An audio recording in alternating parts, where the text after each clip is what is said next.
Well, who would believe it's already the third regatta of the 2026 season? We're here in Lanzarote, Marina Rubicon, the first time the 52 Super Series has ever come out here to the Canary Islands, and we're here for wind. We've done 2 days, or 3 days in fact, of practice, and it's been breezy. It's been 20 knots and more than that at times. So it's going to be a full-on week. We've got 13 teams racing here from 11 different nations. All the teams really primed and prepared for the breeze, but it's going to be a long, hard week. Starting off, we caught up with Ian Moore, the navigator of Alpha Plus. So Ian Moore then, first time in Lanzarote for the fleet. What have we learned so far? Well, it's an exciting new venue, and so far it's been really windy, which is exciting. We do a lot of sailing in the Mediterranean with sort of light, moderate conditions. We come here and it's been breeze on every single day. Sea state's been pretty challenging as well.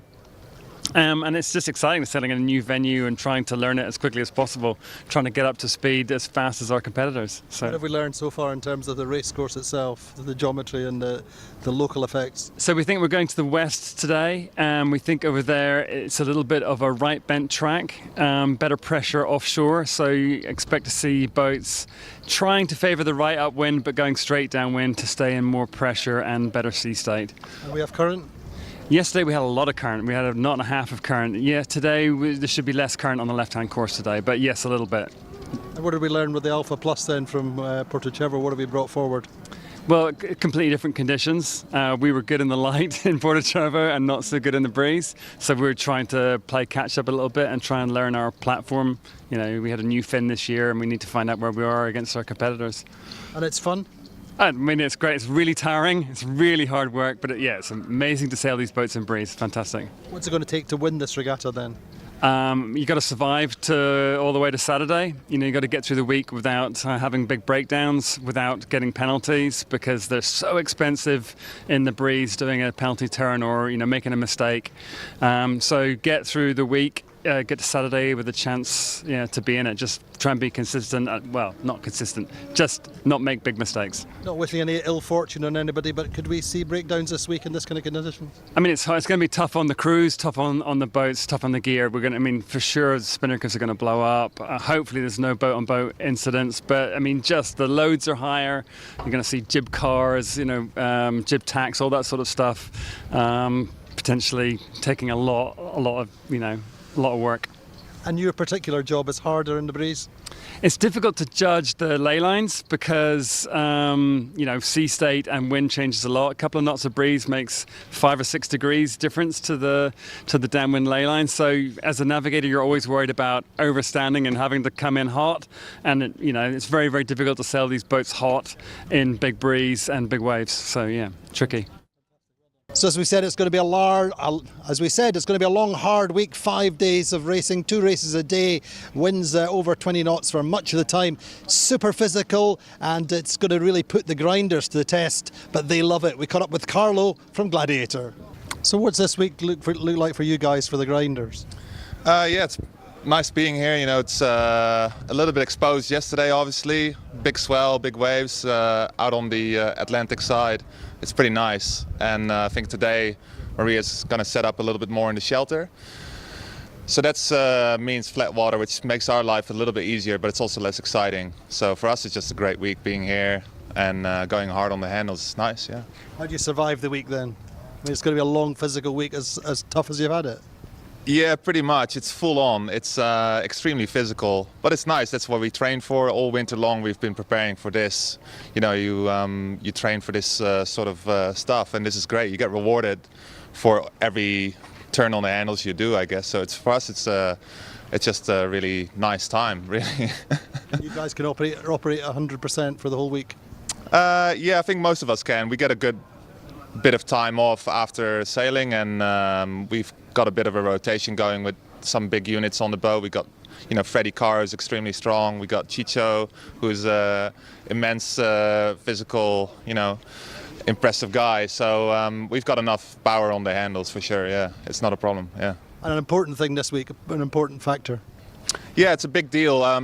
It is quite physical, and it does. The days can get long, but I think if you're efficient enough and you actually kind of keep it simple, you get rewarded for that as well. So it's a mix between the tactician helping us out by going one and in, or like making it a little bit less stressful, makes our lives a lot easier. But it's it's good fun. Is there a rivalry or a solidarity between the grinders and the fleet? There is, yeah. We do make it a bit competitive amongst each other, and we go to the gym, we train together, outside of the sailing industry as well. So it's good fun. And who's the best? Who's the best?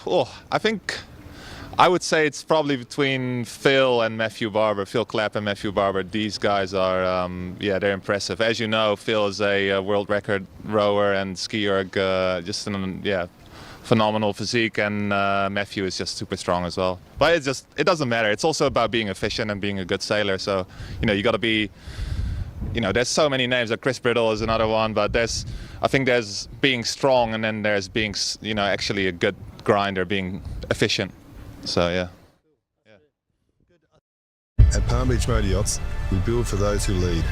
This comes from our history in competitive ocean racing, where advanced technologies and a spirit to win shape our every advantage on the water. We carry those lessons into every motor yacht that we design and build. So you've been here before, using efficient and balanced hulls to deliver performance that feels Lanzarote? Paired with meticulous craftsmanship and engineering, it creates a quiet confidence you can sense the moment you take the helm. Palm Beach Motor Yachts, from ocean racing innovation to cruising perfection.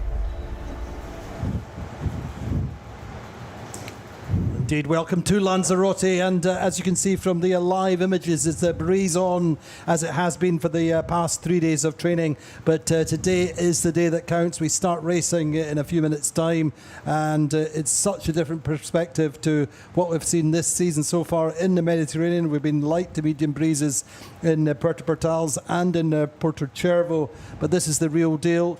This is why we came to Lanzarote. We were doing 2 regattas back-to-back, one in July here in Marina Rubicon, and then one further to the west in August. And joined in the studio this time by Katie Dabson, direct from LA. Katie just arrived 15 minutes ago from the new Olympic venue where she's been for 3 weeks. And on the water we have a Robbie McCutcheon. Katie, how are you? Tired. No, I'm all good. I think, early flight this morning, but with the jet lag, it's all just merged into one massive day over the last 48 hours. But can confirm it was breezy on the flight. Turbulence was up there on the way in. I'm excited to see some breezy racing. I feel like we haven't had it in a while. Indeed, this is just listening to the sailors beforehand. It's going to be a week for the big units, for the grinders, and a war of attrition is what we've heard. Yeah, absolutely. And I mean, from hearing I've been kind of talking to various people that have been out here, and it's been a breezy training as well. And I think it's going to really be kind of, who can keep their energy levels up, who can kind of keep it together, both physically and the boats, but in the big breeze, it's so much power is needed to be able to shift the sails about and kind of shift the boat about. And it's all of these guys, as Carlo was saying, kind of all these guys put hours and hours of training in, and these are the conditions where it really, really pays off. And James Line, who we're talking to, the coach for the 3 quantum-powered teams who are here, he was saying it's going to be a war of attrition, and it's the teams which are going to hold their boats together, their teams together through this long week, which are going to profit. And in particular, it could be the technical teams, the shore teams that win regattas here. Yeah, for sure. And going into an event where it's going to be a windy venue, windy event, you kind of do think about it a bit differently, and you are thinking, okay, how can we make sure that we don't have those massive breakages? What do we do if we have a kite blowout? Like, they will be having the conversations about this. Contingencies, isn't it? Exactly. The plan B, the plan C. Exactly, and a lot more than you would have in a super light wind week, because the loads on the boat are so much more. And I think, the shore team always has a lot more on in these weeks, because lots of things break. That's just the loads going through the boat, and the sails are kind of mega in this stuff. It's going to be a long week for a lot of the teams, and it's just going to be about really making sure that they're on top of everything, doing all the boat checks in the morning, making sure everything's as prepped as it can be to make sure they don't have any major breakages or blowouts. Indeed, we've got Robbie McCutcheon on the water. I hope, Robbie, we're seeing it's pretty breezy. How does this race course look to you? Yeah, good morning, Andy. Good morning. We're definitely not in the Mediterranean anymore. It's breeze up out here. I'm seeing around 19 to 22 knots, and the short, sharp chop as well to match that. So these boats will have to work really, really hard to get through. You mentioned earlier about the war of attrition. It's definitely breezy. It's definitely wavy. So all these teams will be working really, really hard, Andy. Indeed. So Robbie's on the water. We were fortunate to go into the quantum briefing this morning, yesterday, Katie. And it was interesting, just learning the science of sailing these boats in the chop and these confused waves. Really, the key thing is not using too much rudder, not getting too much heel.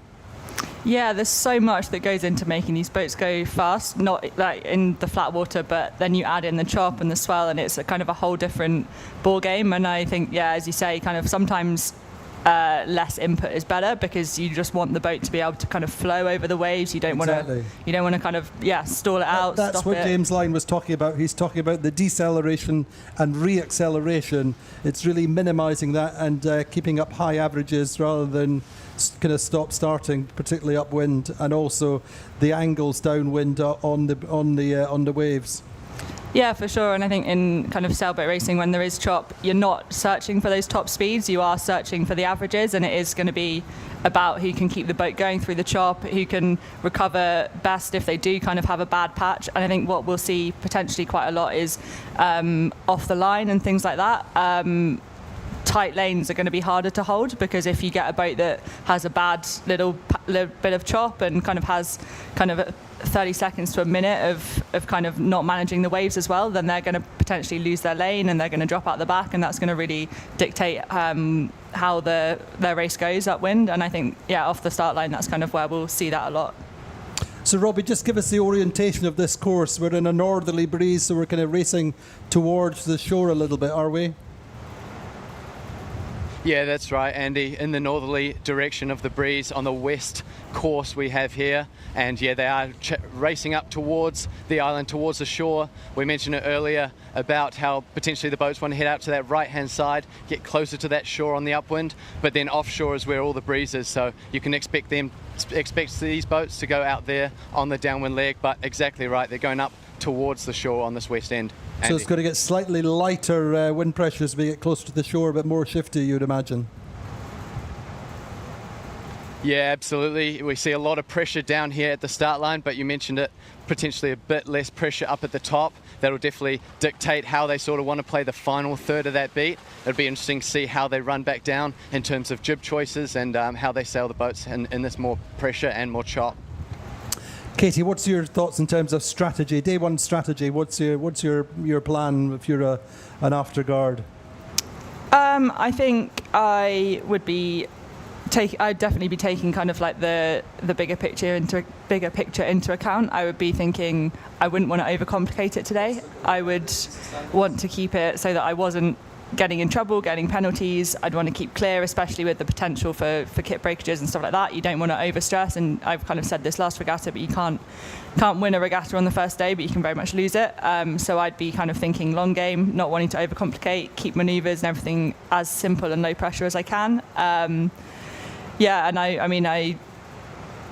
think potentially going left, if that's a bit away from the land, might have a bit cleaner breeze, just looking at the topography of the place. But yeah, it's going to be a tricky week. Interesting to see what everyone's plans are. I meant to say you're not allowed to say you can't win the regatta on the first day, but you got away with it this time. We're letting you off with that. We're looking at the season standings. This, of course, Marina Rubicon, Lanzarote 52 Super Series Sailing Week. This regatta will mark the midpoint of the season at race 5. Theoretically should be the midpoint of the season, but it's Sled leading after winning 2 regattas so far this season.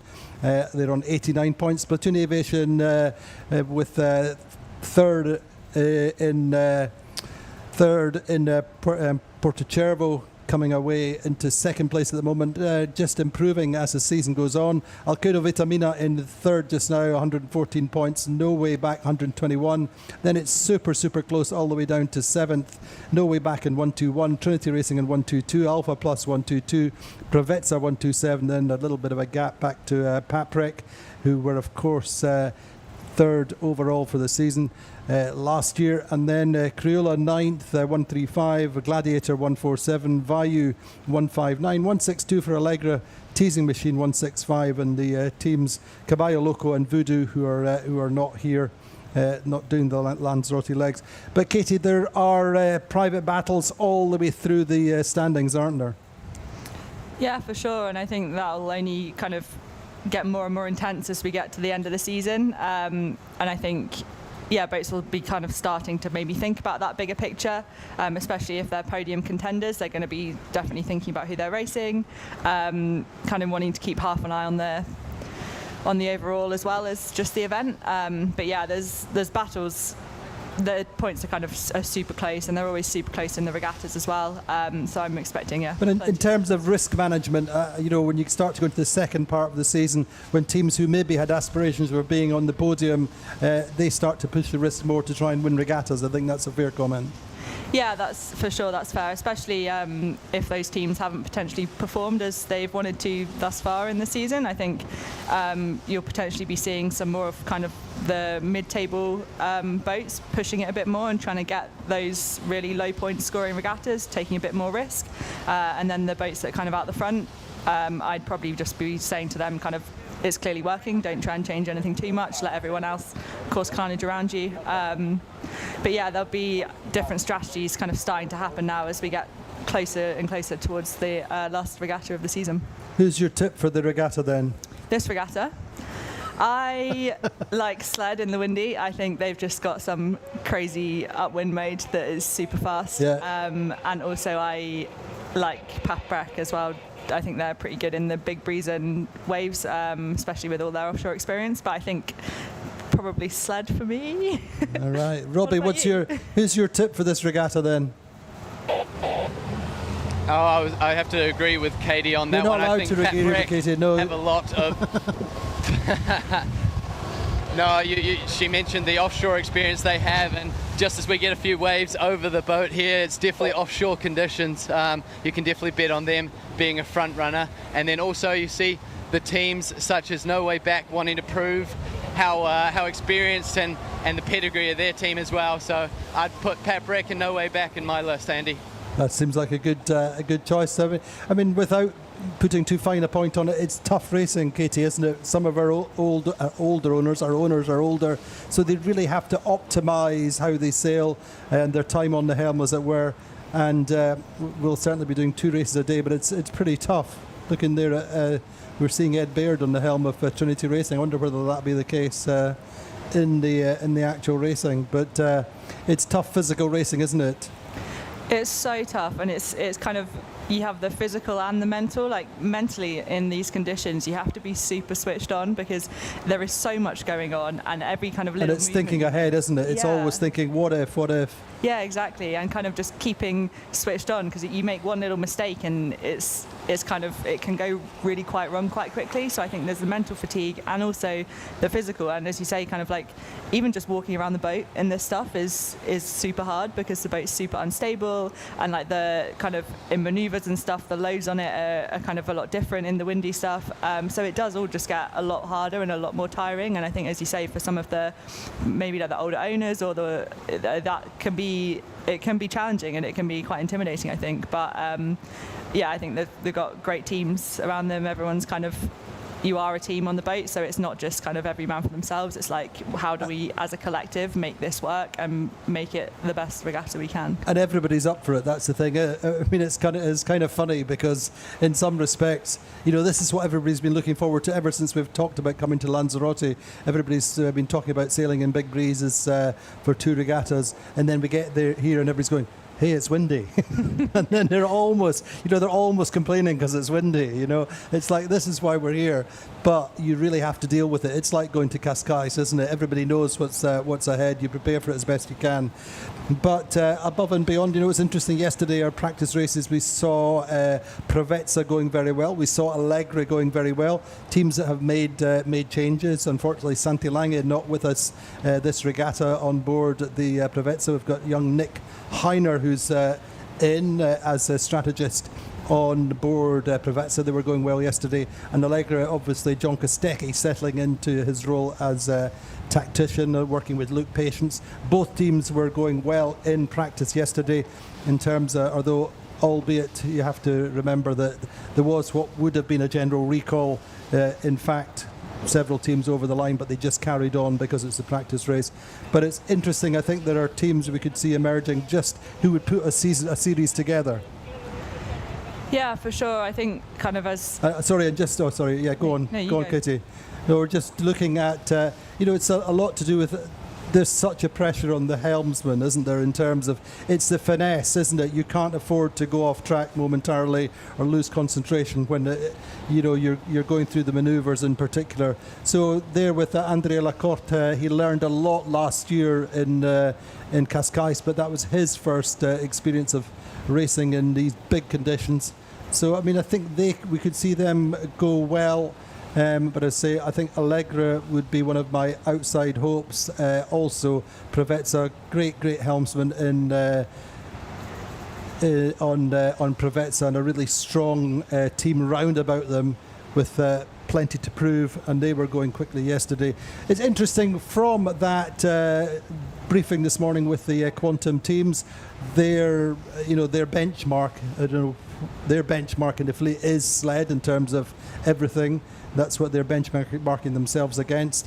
But they were very happy with all the speed of all the Quantum boats yesterday. No way back, possibly one of the quickest boats on the water. They had one or two situations that were unavoidable with, for example, Alkedo broaching it in front of them. That cost them a little bit. But just learning how to switch into the big wind, big waves mode, and how you really just have to keep the boats moving. Who else would we? I mean, for example, I think Platoon Aviation, Harmuller Spreer, one of the best helmsmen in the fleet. We could see them go well, but I think today is going to be critical, isn't it? This is going to set the tone for the week, isn't it? Yeah, for sure. And I think we've got similar conditions all week in terms of big breeze all week. I think the teams will probably be very grateful that they've had a couple of practice days in the big breeze just to kind of get rid of any rust that they may have had in the big breezes and kind of test the kit, test the systems, test the teamwork in these conditions. I think the more inexperienced teams will probably we might see a couple of smaller mistakes potentially coming up in the team, like crew work or things like that, which you would expect from more inexperienced teams. But I think we'll just have to kind of wait and see who comes out on top. But I think like anything can happen in the big breezes. You kind of never know. We don't know. The one thing that we do know, unfortunately, at the moment is the pin is not holding the outer distance mark for the start line. We're going to have to take a little bit of a break while the race committee sort that little problem out. But we'll be back with you very, very shortly. Join us again in a few minutes.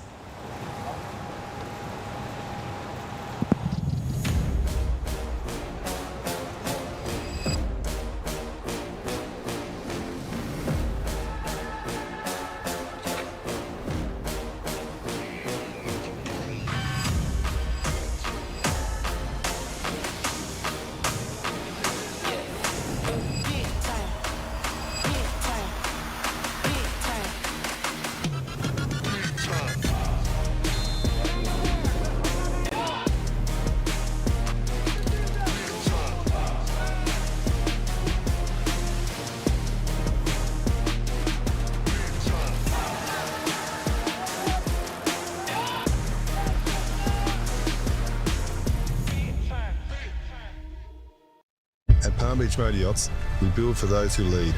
This comes from our history in competitive ocean racing, where advanced technologies and a spirit to win shape our every advantage on the water. We carry those lessons into every motor yacht that we design and build, using efficient and balanced hulls to deliver performance that feels effortless. Paired with meticulous craftsmanship and engineering, it creates a quiet confidence you can sense the moment you take the helm. Palm Beach Motor Yachts, from ocean racing innovation to cruising perfection.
why you look surprised when we've done this all before. I'm not sure the highs really make up for the lows when words don't work and I get hurt. Somehow I feel like I'm the worst. Manipulation overload, but babe, this time I'll steal the show. Please listen close. Stop drumming on my heart, please stop. The rhythm that you're playing is just way up. You're not singing in the right key, check your tone, or soon you'll be a one-man band alone. Stop drumming on my heart, please stop. The rhythm that you're playing is just way up. You're not singing in the right key, check your tone, or soon you'll be a one-man band alone. Stop drumming on my heart.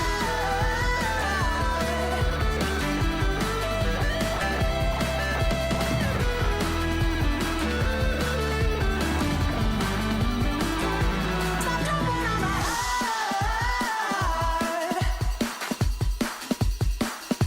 Stop drumming on my heart.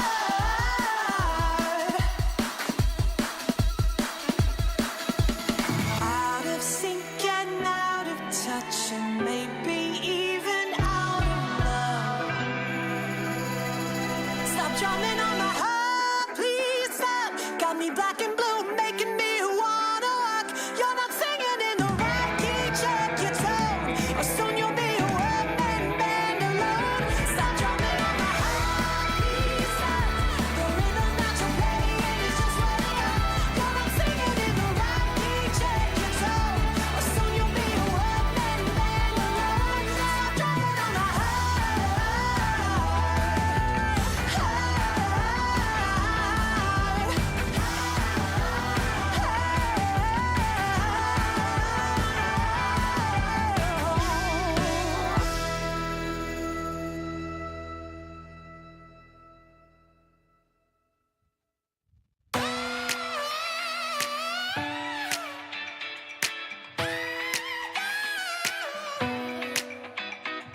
Walking down a lonely road,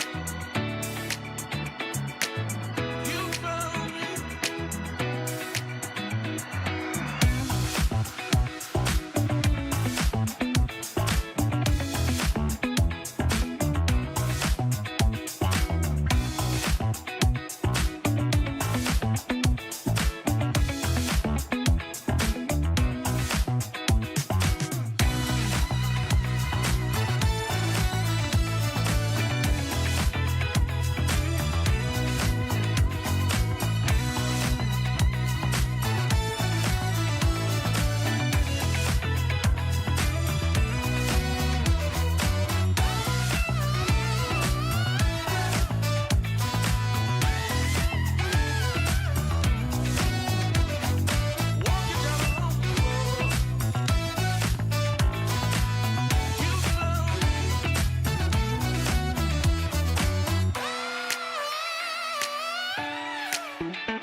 Walking down a lonely road,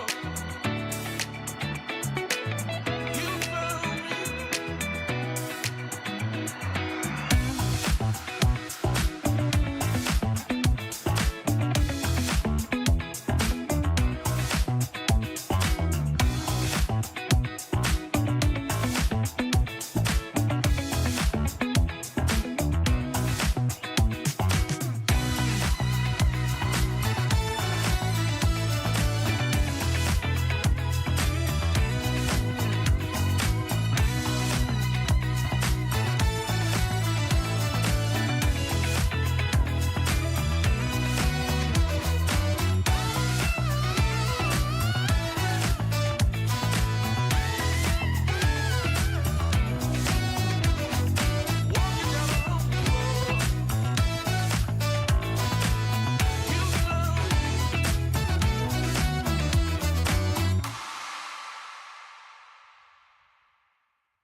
Well, welcome back. Very short delay there, just as we got the pin mark sorted out in this strong breeze and bigger waves. But understand we're going into a start sequence with a warning signal at round about now, 12:30 it should be.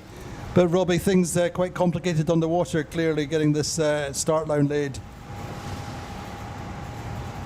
Yeah, very complicated out here, Andy. You mentioned before the pin just wasn't holding, but it seems like they've got that fixed now.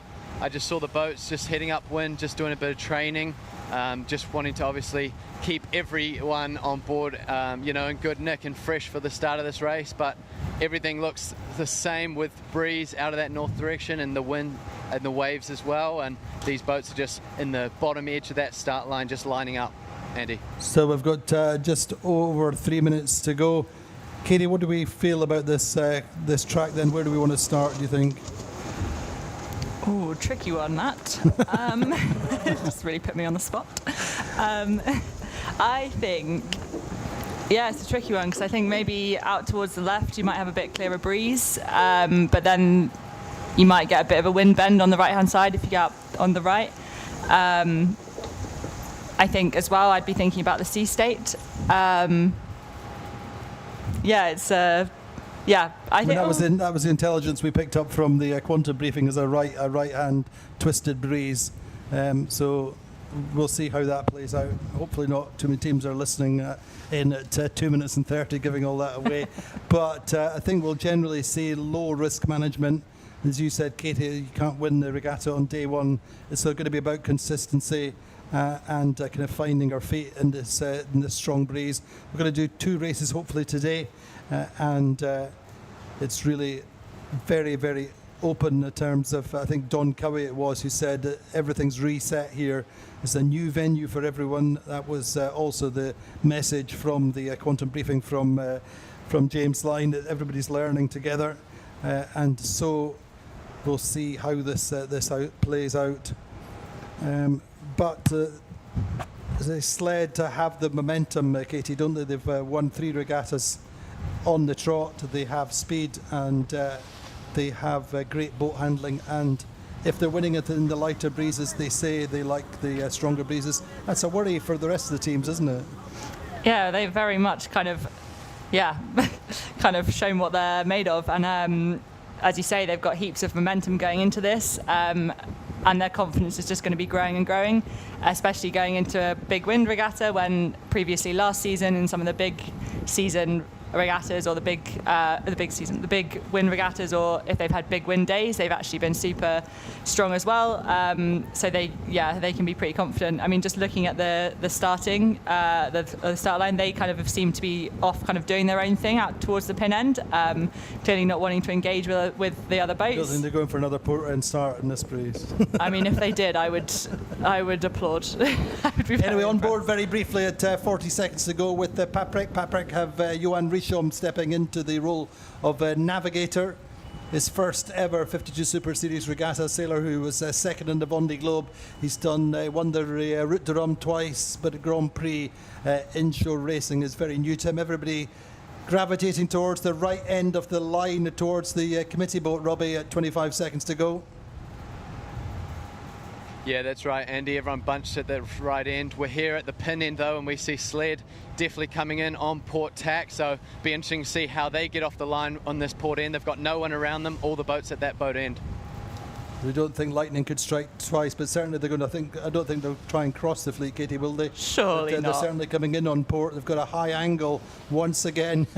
They could be doing it again. Absolute scenes. But they've got a nice high angle coming off the line. They're on port. Their option, of course, is to tack. I don't think they're going to get across that boat coming across, which is Platoon Aviation. May just be able to do it. Katie, what do you think? I am speechless. I think that is, I mean, they have really shown up they've turned up and they've been like, we are not messing around this regatta, we are going. That's everything a pretty punchy start, isn't it, everything Robbie? I said about not losing the regatta on the first day, they are throwing that out the window, going for it. We're just watching then. I think Patrick have come off the line quite nicely. They're certainly sailing quite high angle on port as well. on board briefly with Paprec. Just how are sled looking on the tracker, Katie? They seem to have got across. Yeah. That is a pretty audacious way to start the regatta. 3 times regatta winners back to back, starting on port and getting away across the fleet straight off. That's a big statement, Robbie McCutcheon, isn't it?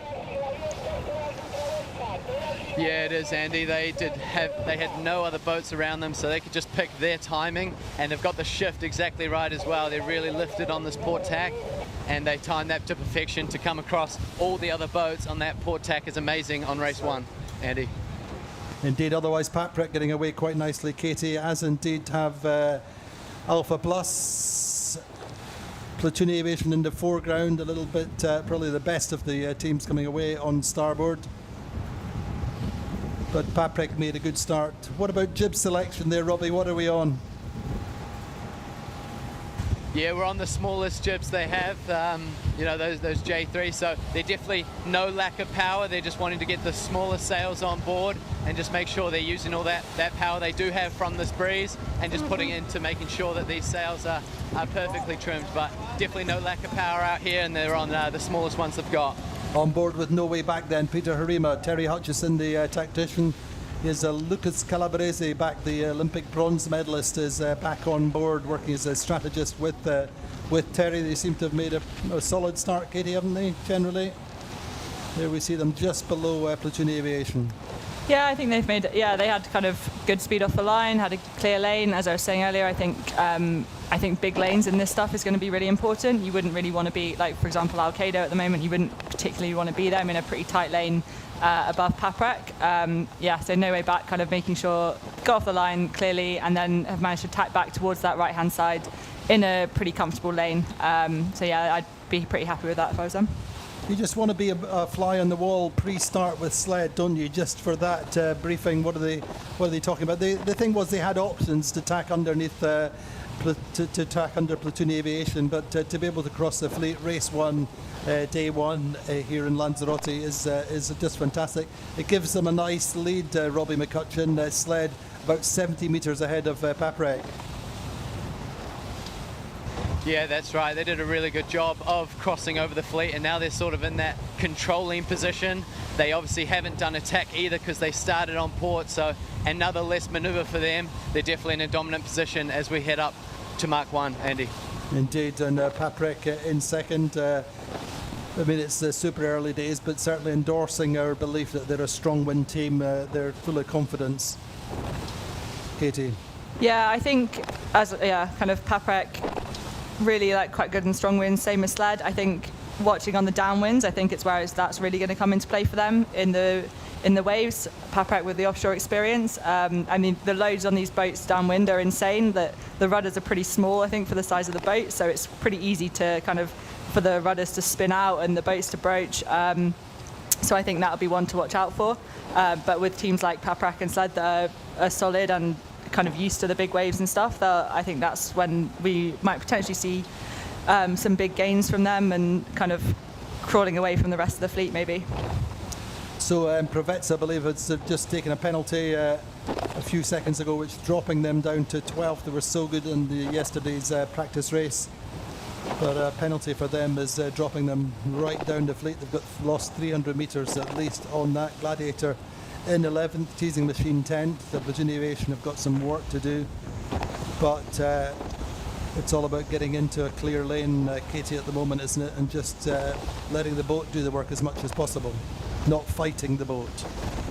Yeah, all about clear lane and averages, I think. Just kind of trying to keep that average speed up on the boat, trying to not get a bad patch of waves and kind of dig the bow in too much and get that speed down. I think it's, as you were saying, just clear wind, letting the boat do its thing, letting the boat breathe a bit is really important. You don't want to kind of choke the boat at all, because then if you choke the sails out, choke the boat up, then you'll kind of go head on into waves more, and the boat will slow down and it will just feel horrible. And I think anyone that has kind of done a lot of sailing or done any sailing in kind of choppy conditions knows how awful it feels when you're sat there and the sails are all stalled out and you just feel like you're literally chopping wind, and it's painful feeling. So they'll be wanting to avoid that at all costs.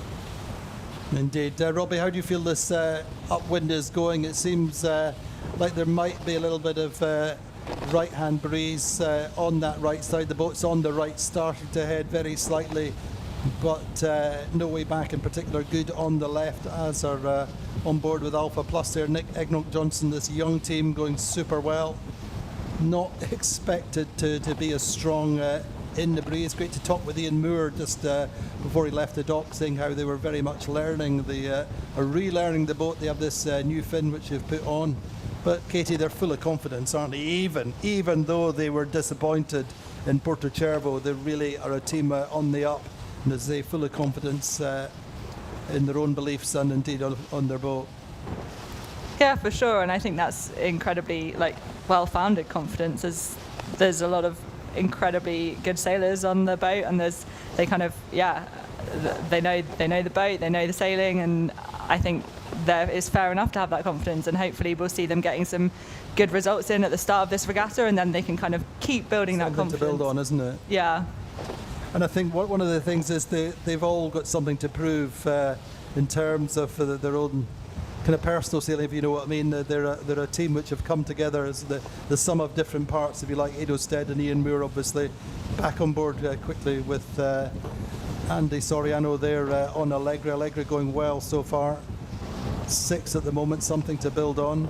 John Kostecki there, the America's Cup winning tactician, or he's tactician here. Interesting talking with Francesco Mongelli yesterday, just saying how he's very different. He's a very kind of straight up and down tactician, Katie, as opposed to a tactician who involves themselves and runs the back of the boat, as it were. He's very much looking at his own position and leaves everybody to get on with their own jobs. But at the moment they're in 5th, certainly in the right part of the race course. I think that says a lot to kind of the trust he must have in the team as well. I think if you're the ability to kind of just not even consider anyone else, and kind of, well, that sounds bad, the ability to not completely. Yeah, to kind of trust everyone's getting on with their jobs and not need to kind of keep an eye on other people. Them. Yeah, exactly. And I think that says a lot about the trust in the team, and I think that is a real strength to have within a team. And it's so very different. I think if you compare at the end of the day on Trinity, Ed Baird is a tactician. He may be steering today, I'm not sure, we'll see that in the images, but he's very much involved in the running of the boat, and very much the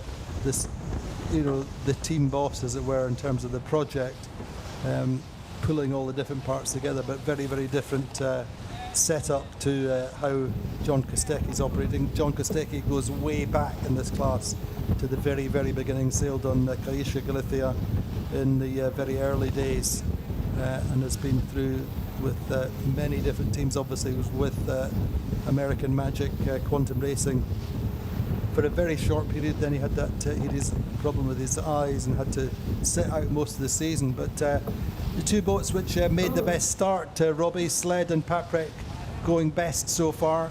Sled's lead not quite what it was. I think it's going to be an interesting battle, Robbie, between Sled and Paprec. Paprec more to the right, may be able to get some benefit coming into the top mark. What do you think? Yeah, that's right, Andy. I think the further these boats get up towards this top mark, they're just getting closer to that shoreline, and we're just down here on the southwest end of that island, so I think the breeze just wrapping around that corner, and you could potentially see some of these boats getting a bit more right shift, and I think it'll play into where Paprec are, and potentially a bit of a disadvantage for Sled, who are out here on that left-hand side, Andy. We're certainly seeing that lead shrinking very slightly, but be great racing so far, Katie. It's super close. Obviously, Provezza losing out. Crioula, you'll have seen, have had a technical problem and are having to sit this race out. But Terry Hutchison, among others, is always telling you it's about being consistent, being top 5, top 6 in this fleet, round the top mark, and giving yourself something to build on. But the gains and losses will be downwind, Katie, do we think? I think so. I think downwind has the biggest capacity for kind of things to go really quite wrong in terms of broaching, sails blowing out, especially in this big breeze. And I think that's when the technique of kind of sailing downwind in the big breeze and waves is really going to show. And as I was kind of saying, I think Paprec, I'm excited to watch them go downwind actually, because I always really love watching them in the big breeze, especially if we can get on board and kind of see what they're doing on board. I find it so cool to watch them just because they're so experienced, and and I'm expecting to kind of see good things. They're normally able to go quite low in the waves, and they are normally still somehow manage to keep the speed. So I think Sled has the edge with the upwind speed, Paprec maybe with the downwind speed, so it's going to be a real battle between those two, I reckon, this week. Could be a bit of a deja vu from Cascais last year in the Worlds, when the last time we had really big breezes. Paprec were super competitive then. But just confirming there when we saw the onboards of Trinity that it's definitely Joachim Sundberg, the owner-driver who's on the helm, I think, of Trinity. As far as I can see, they're all wearing these masks.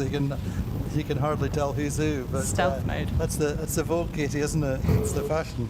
That is the fashion. Well, I mean, it's great for sun protection. I mean, as if I was a dermatologist, I'd be applauding them because they're going to have no wrinkles. Indeed, there you see Ed Baird just keeping his a view on what's happening to leeward, but Trinity are in the mix, very much in third. They're certainly quick in just about everything we've seen, Katie, this season.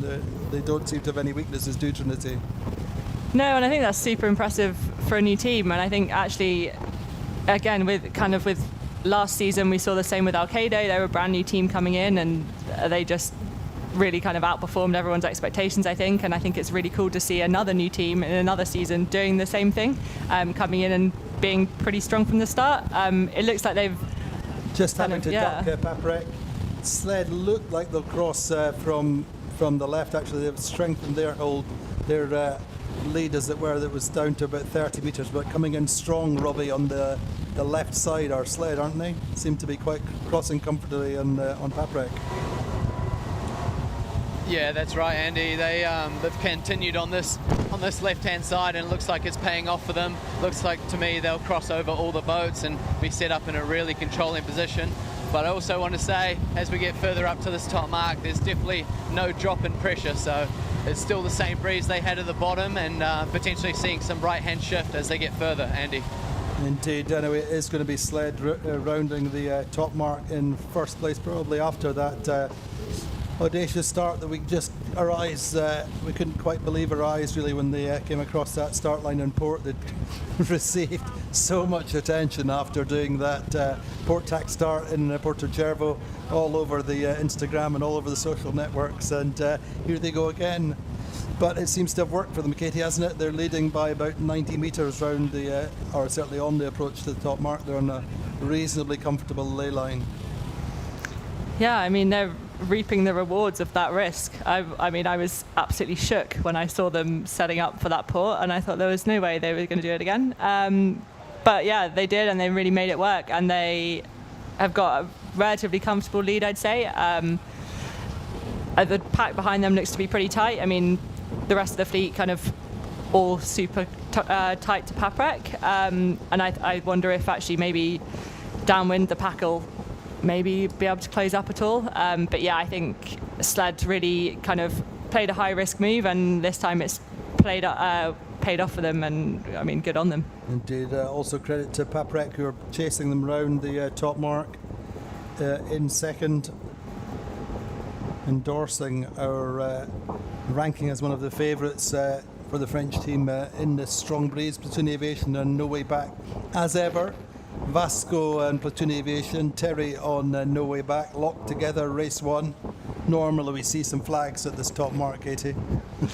I'd be very surprised if we didn't see them in big breeze. Disappointed. I would be very disappointed. I love the action. Exactly, they're not so close that we can imagine that, but it's a great rivalry. Of course, Platoon Aviation just below ley line will have to come up on port. They've done a nice upwind. No Way Back, lower risk, if anything, just a little bit, certainly on a safe lay, wouldn't you say, for No Way Back, Katie? Yeah, I think they're pretty safe as well, and I think Trinity above them potentially going to be able to come in a bit faster if they're even further above the ley line. We'll see they might end up rounding at the same time as No Way Back. That would be an interesting one to watch out. If Trinity can actually manage to get in front of roll No Way Back, get in front of them at the mark, then that's obviously quite a big gain. But yeah, for me, I think No Way Back, if they can keep Trinity behind them, that's a good position to be going around the windward mark, and then hopefully they can extend on them on the down. So, Robbie, sled approaching the windward mark with a reasonably comfortable lead, about 100 metres or so. Yeah, that's right, Andy. They're very comfortable on ley line as well, and as the boats sort of tacked up on that ley line, it sort of looked like they got that right-hand shift. So all these boats here on the right-hand side look like they're all comfortable for this ley line, but sled doing a really good job of just staying in front and picking their moment, and it looks like they're going to come round in a really nice position, Andy. And Paprec seem to be going quite well as well. They have a little bit closer with Platoon Aviation and No Way Back, but a good ley line call for his first Grand Prix 52 Super Series race from Johan Richomme, working with Loic Perron. But it is the plain white hull bow number 5 of Takashi Akura's sled, the world champions, double world champions, get round that top mark first. And I think that lead, of course, will just increase as they get the kite up and head off downwind. That's a big advantage in this breeze, Katie, isn't it? Yeah, for sure. If you can get clear enough ahead that you're not affected by the other boats and they're not taking your breeze, and then you can sail your own modes, and then you can extend. I think it's the downwind and the upwind. It's super important to have kind of clear lanes, because you don't want to be forced into a mode you don't want to be in with the waves, because then you just end up hitting the waves. But yeah, on this downwind, I think when we were talking about kind of the grinders earlier with the in the VT, this is where all of their training comes into effect. The hoist and the downwind in the big breeze, they are constantly adjusting that kite and they're constantly spinning the handles, and this is where they're going to be kind of heart rate way up, earning their lunch. Yeah, very much earning their lunch. Big lunch. But it's great to see them at full capacity, as it were. This is one of the last Grand Prix classes in the world where the grinders really earn their keep. Even with the mechanical advantage of the modern systems, it's all about muscle power, Katie, isn't it? And stamina. Yeah, very much. And it's kind of, it's who can kind of turn the handles the quickest to get the kite up, and then it's all about kind of, keeping that power on the downs, and kind of. It's the good sailors who are good grinders, or the good grinders are good sailors. You know, it's being able to second guess or just anticipate what's going to be happening next, and almost anticipating the next call. Interesting then, Robbie McCutcheon, to see that Paprec have jibed off early and gone left down this downwind. Sled carrying on and just going into their jibe now. Yeah, that's right, Andy. Both boats doing a nice straight set, but like you mentioned, Paprec jibing early. I think they're just looking at a bit more pressure out there. You can see them just in the distance, and they're really, really wicked up. We see Sled just go through their jibe now and sort of try to cover them, but Paprec doing a really nice job of doing that straight set and then that early jibe, and they're away on this downwind run, Andy. They're away on this downwind run. Adam Bischel then back on the helm, as he has been for all the regattas so far this season. I don't know whether it was in terms of team bonding, but my understanding is that the entire team went cycling the other day, including Don Cowie. So I don't know whether that's the reason they're doing so well, but certainly good for the team spirit. And they all live to tell the tale, but they've actually increased their lead a little bit over Paprec. Paprec there on that left side, but they're fully launched, Katie, aren't they? Look, Paprec going really well. I mean, Sled's basically foiling at this point. Look how high their bow is out of the water. They could put some foils on and they'd be off. But this is really what we came for, isn't it? To Lanzarote, these strong trade winds. Paprec there, we can see that on the speed gun. They were doing 21.5 knots compared to 18, I think, for Sled. They're fully launched. Yeah, that might be a good move by Paprec, actually, to be fair. Yeah, their speeds have been kind of consistently and not higher than Sled, and it's, whether they've got more pressure out there or whether it is just their impressive... But Aviation seem to have lost a kite from what we can see, seem to be struggling at the moment. They're down in 8th place. Yeah, I wonder if that was... They're trying to launch a replacement kite. We didn't see exactly what happened there, but certainly that's slow for them, dropping down to, at the moment, down to 8th place, losing a couple of 100 metres, so they're trying to get their kite up. But look at Paprec on board. Bit of rope management. Cedric Chateau, this fantastic helmsman, big ocean racer and a match racer. Just watching all those tiny little movements with the rudder that he's making, it's so finessed. Even though there's mega breeze, there's going to be so much going on around him. It's just like small little movements, just getting on the back of waves, well, that surfing was the waves. Thing that you picked up from the quantum briefing this morning. They're just saying the rudder angle is like a matter of 2 or 3 degrees and no more than that. Just trying to look at that, watch this jibe with a safe jibe from Sled, just a little bit down pressure and not a little bit of an awkward wave coming in, but Paprec coming in with speed and a little bit a bit of a hotter angle just now, Katie, maybe. Yeah, Paprec are coming in hot. They are going 21 knots. They are fully powered up, absolutely sending. I wonder if I'm not sure how they are on the ley line. They might be trying to slightly overlay, but also tactically, I think that's maybe not a bad idea. If they can get to kind of inside Sled and get overlapped for this mark, then they have rights kind of coming in. The question is whether they want to do an extra maneuver and make it hard for themselves. So they want to jibe set. Pretty risky in this big breeze, I'd say. You'd want to kind of keep the maneuvers a bit simpler maybe, but Paprec still about a knot faster than Sled, so they've done a really nice job on this downwind of kind of splitting and sailing their own race and clawing back a bit of that lead that Sled had. So Robbie, really boat for boat, Sled and Paprec side by side, Sled retaking the advantage, but it was absolutely neck and neck coming down this first downwind. Yeah, that's right, Andy, and Sled doing a really nice job of picking their time to jibe. They're just sort of bow forward on Paprec, and it looks to me like they're also on that ley line. Just to give you an update on Platoon, it looked like they put their kite up and then it just split in the middle, so they tore their kite that they put up initially.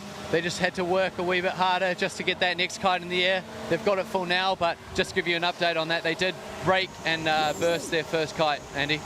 And they have a new kite up in our back in the race. They're in 9th place with a deficit of about 500 metres on the third and fourth place boats.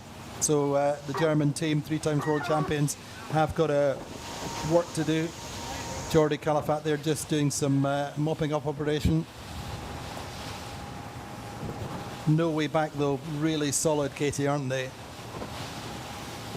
Yeah, they kept it simple on the start, got a good start out kind of closer towards the pin end, clear lane, tacked back onto port, headed out towards that right-hand side. Again, clear lane, able to sail their own modes, able to keep their averages up, and kind of, done the same on the downwind and just keeping it really simple, which is, I think, a bit of a trademark for them as well, kind of like chipping away and just meters racing and not trying to do anything too crazy, just chipping away, taking places where they can. Really impressive race so far. Watching the drops then on Sled and indeed on Paprec, pretty much dropping it in stereo at the same time as each other. Sled carrying on with that lead despite the speeds of Paprec downwind. But Paprec have about 110, 120 metres or so on Alpha Plus. So Robbie, the top 2 boats can think about kind of consolidating a little bit. Certainly Sled don't really need to push to excessive amounts with this lead that they have. Paprec coming in from the left downwind, Robbie.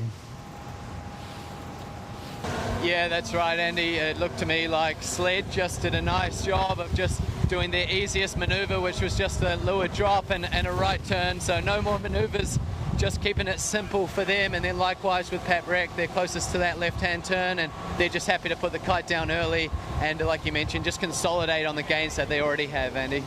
Indeed, and we've got No Way Back and Alpha Plus side by side going for different marks. No Way Back coming to this left-hand mark, looking upwind, slightly better turn, I would say, but the grinder's working hard there, just getting the mainsail trimmed on and just setting up for this long, bumpy upwind. So really we've got kind of two pairs, as it were, Katie, isn't it? We've got Sled and Paprec, No Way Back and Alpha Plus. Then you see Allegri coming into shot. This is going to be a brutally long upwind, isn't it? It's going to feel that way for sure. Yeah, it's wet and windy. A little bit late on their drop, having a few problems there, Robbie. Yeah, that's right. Just got caught out a little bit late, like you mentioned, and they're just having to go past those marks. Looks like a bit of an issue with the kite, just getting it down. And yeah, like you mentioned, a bit of a manual drop there, isn't it? Disadvantage, and yeah, that's right. And they've definitely left the gap open for Platoon to round ahead of them. Well, so again, back to Platoon. We're just seeing Platoon coming round that mark. They've sorted themselves out after losing that kite. Coming round in 8th after Vayu. Alkedo, I think, went well past that mark and lost out, Katie, didn't he? Yeah, I think dropping late in this stuff, it's almost not worth it. I think compared to the light wind stuff, when we see the boats literally dropping their kite on the mark, I mean, an early drop in this stuff, just to be able to get a good wind of mark rounding is kind of crucial. Alkedo looked like they did have a bit of an issue. It didn't look like they were just pushing it too late. But yeah, that's super costly on that mark rounding, and now they're kind of out the back or kind of out to leeward, and they're going to have to sail quite far out to that left-hand side if they want to get a clear lane coming back. Indeed, so Robbie, Sled can just afford to kind of cover Paprec now, can't they? Just keep a loose cover on. Right, Andy. They set themselves up really nicely at the bottom gate, just doing that right turn and tacking immediately. So yeah, you mentioned they've got that nice controlling position, and as the boats come out on this port end, Sled doing a really nice job of tacking and just have a loose cover on the entire fleet, to be honest, Andy. Indeed, No Way Back coming out to the left from that left-hand mark, looking upwind. Just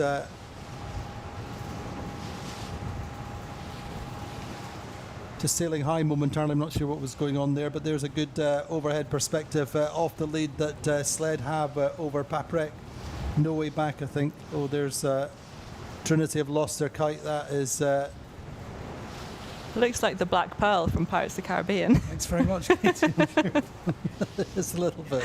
Oh, I don't see any pirates, flag. but yeah, that's oh, no. That's a big job for the sailmakers tonight, isn't it?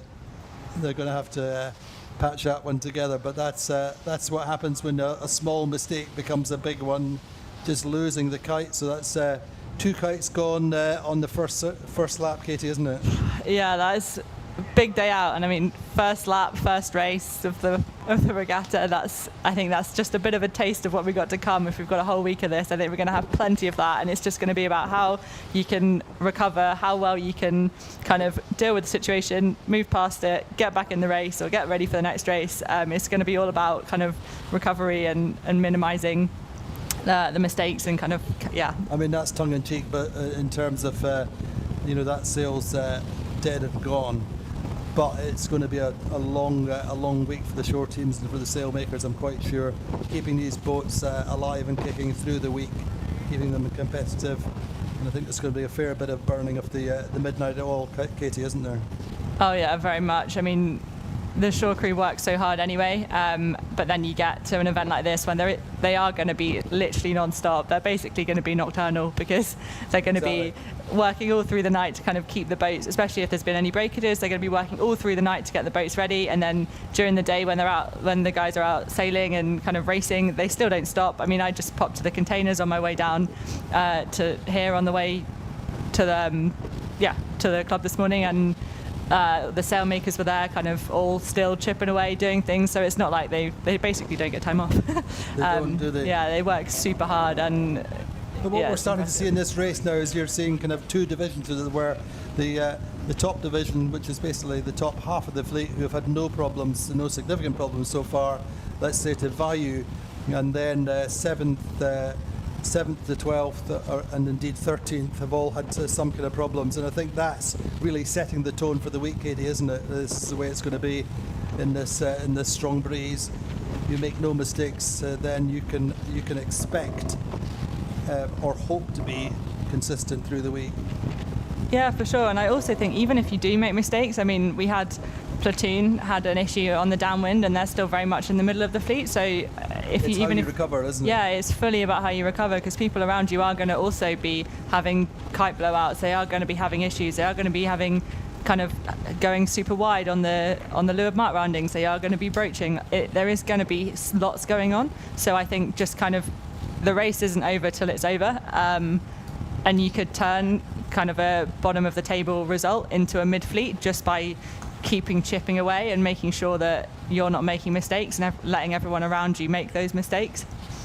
So Robbie, I guess we're getting towards halfway mark of this upwind there or thereabouts. We're seeing Allegra on the right of the upwind, maybe make a little bit of a gain, but it's super close between Allegra, Alpha Plus and No Way Back, 3rd, 4th and 5th. What's your interpretation of this race course getting up this beat? Allegra, John Kostecki and Luke Patience electing to play the right a little bit?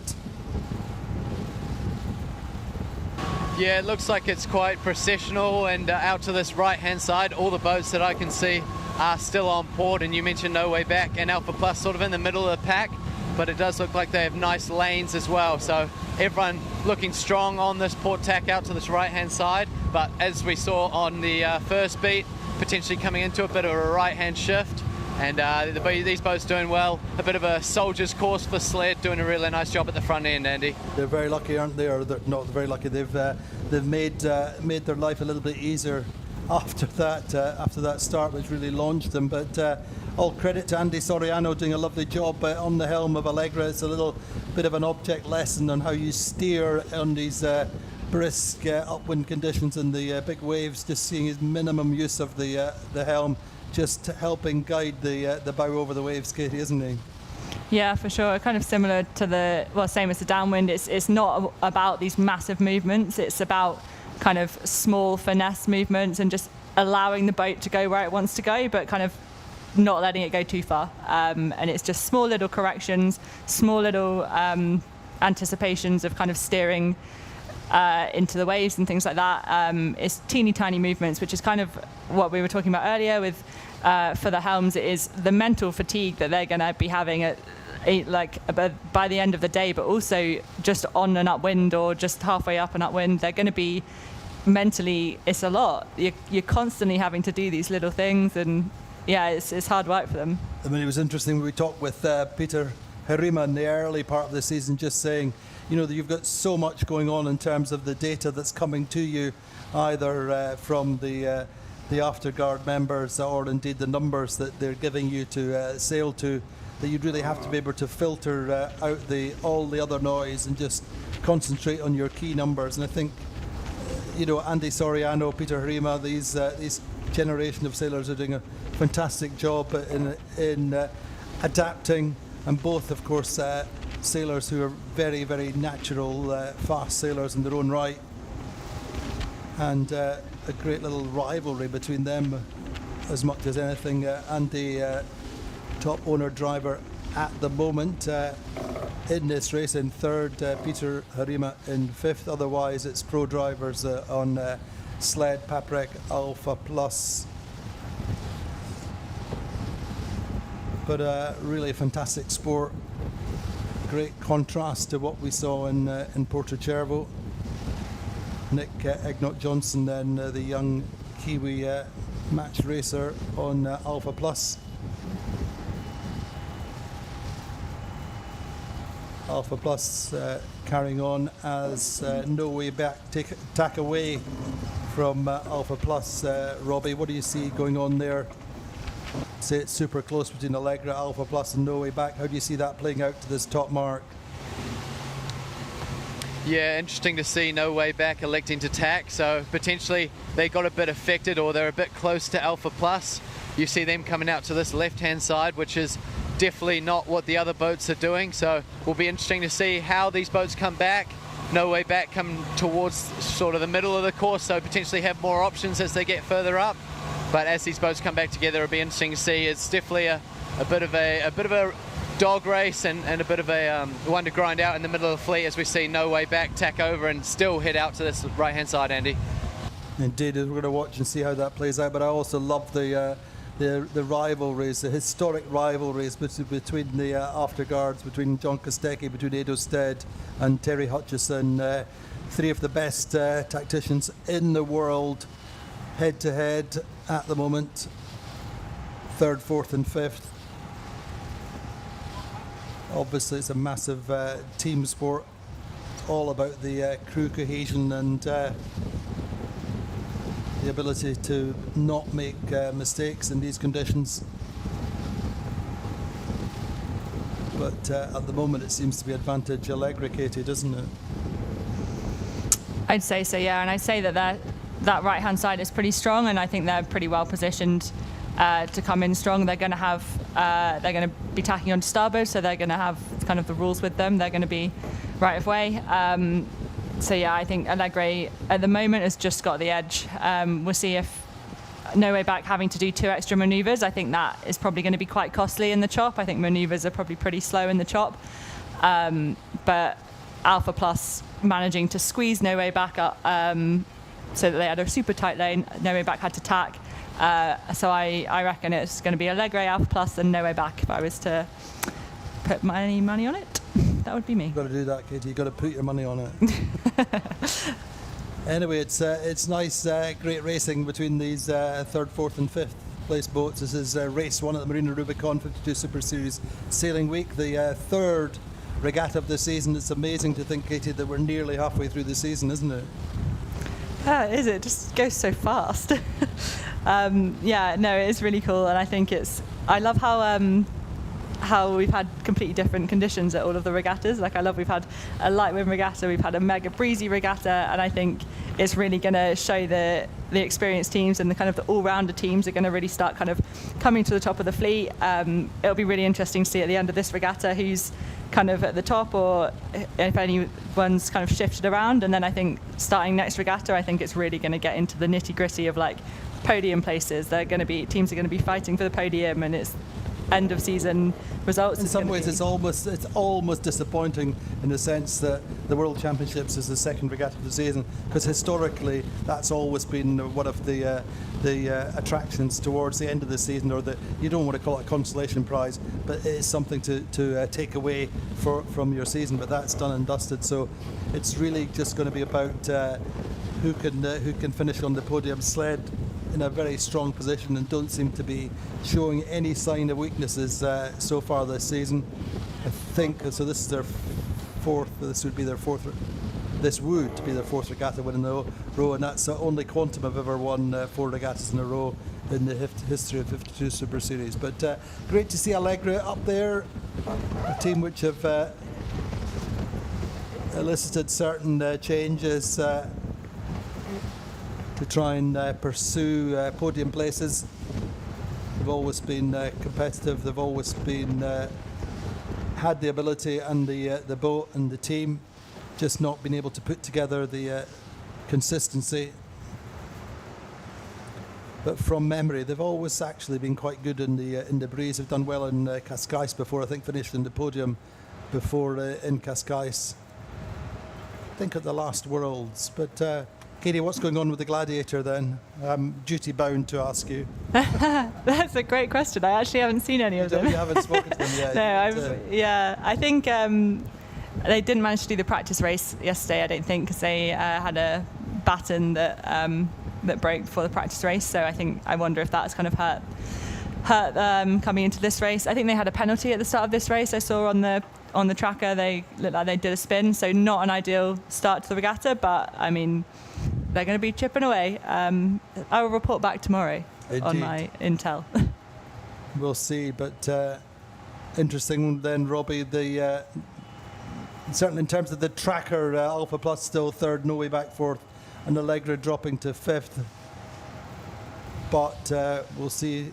Yeah, that's right. No, that's right, Andy. Alpha Plus just tacking a little bit earlier than the other boats. We've got Sled and Paprick lined up on this ley line, but Alpha Plus electing to tack earlier, potentially sailing less distance. And I guess they're sort of hoping for that right-hand shift that we saw on the first beat. It looks like the bows are up on all the boats, so it'll be interesting to see if they lay this one, Andy.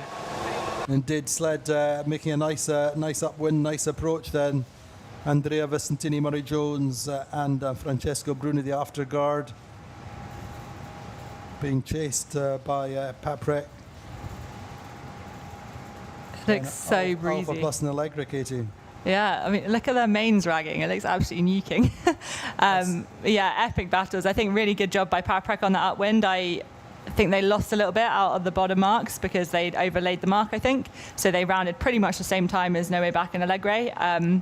Really nice job by Paprick to stay in front. Alpha Plus, I think if they've got to do 2 tacks, that's going to be pretty costly, and that'll put them behind No Way Back. But yeah, we'll have to wait and see how that one plays out. On the tracking, it looks like they're shooting pretty high angle, so maybe they'll make it. But there we go. Sled then comfortably ahead, 25 seconds, nearly half a minute ahead. Led at every mark so far in this race 1 here in Lanzarote. Paprick getting set up. It's a wet and difficult job setting up that kite on the bow, isn't it, Katie? You can't afford to let anything go. I mean, yeah, You want to be doing that, don't you? I actually have got an unbelievable amount of FOMO right now. I keep getting distracted watching the screen, just watching the videos. You know, if you don't have FOMO watching this, then, you know, you shouldn't be in the job. I don't mean that in a... I know what you mean. Having said that, I don't think I could be on the bow. I think I'd be washed off in about 10 seconds. I'd be like Bambi. Anyway, great job on Paprick and indeed on Sled. They've been the 2 outstanding teams so far this race, Robbie, haven't they? Yeah, absolutely, Andy. Nice sets from both the teams as they came round. And you mentioned beautiful conditions out here. It is absolutely pumping, Katie, so definitely that FOMO kicking in. We see Paprick do the exact same tactic as they did on that first downwind leg to set and then just hit that early jibe as well. So really executed well from Paprick, just holding the boat really low and getting through that jibe. And we see all the rest of the fleet sort of catch up and go for their sets as well, Andy. Indeed, Allegra just coming away boat for boat. Bow to bow with Alpha Plus. Just really, you have to focus on your own boat, don't you? And if you're Andy Soriano or indeed Nick Egnott Johnson, but actually Allegra going well. Alpha Plus just surging on the wave, but losing their kite momentarily. Katie, well, actually they've jibed away, haven't they? Yeah, I think they probably just didn't want to be in that position, didn't want to engage in a battle, just get clear wind, I think, and. Yeah, it worked. Jibing a bit earlier worked last time. I think that ley line is quite a hard one to call. If you get a gust, for example, when you're coming back, you can suddenly find yourself overlay, and then it's really hard to sail into those forced higher modes when it's this breezy. The boat just loads up, and you're at very high risk of something going wrong and kind of broaching. So yeah, I think the jibe out has worked on the last downwind. Teams opting for that again this downwind. We'll have to see whether they all manage their ley lines well. So really, I mean, you have to, not tempting fate, but you have to consider this is a race for 3rd, 4th and 5th at the moment. Platoon Aviation about 21 seconds behind No Way Back at the moment. Platoon Aviation fully launched though on the left side looking downwind. On board big Gerd Harbermüller there, the big Austrian bobsleigh Olympian powerhouse there on the pumps. Coming downwind there head to head with No Way Back. Platoon Aviation out on that left side. Terry Hutchison feeding all the information to Peter Harima. You know it's windy when you can see everyone like sardines at the back of the boat, absolutely packing out the back corner just to get the weight as far back as possible.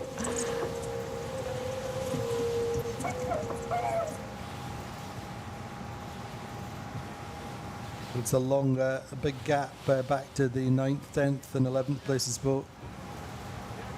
But this really is the acid test of crew work. So much experience on board, of course, no way back. They tended, as Quantum, they were the dominant team very, very often in Cascais, won their world championship there. Not sure what was going on there with Michele Avaldi giving a smack in the back to somebody with the... I'm sure it was encouragement. Just a little bit of physical encouragement with the tablet.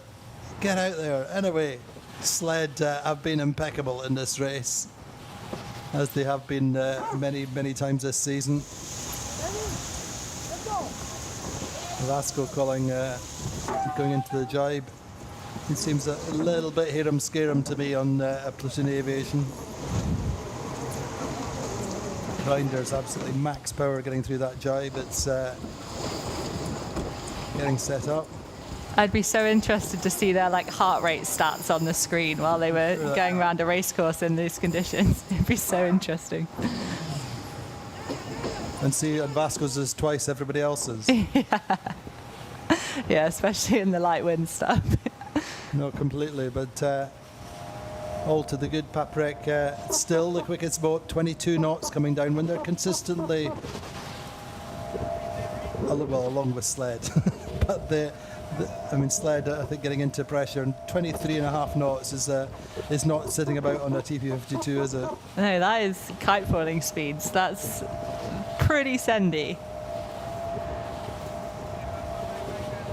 On board with Pat Prec, so much talent on board there, and so many different, they're very much what the French call polyvalent, all-rounders, able to turn their hand to so many different kinds of sailing, not least Loic Perron held the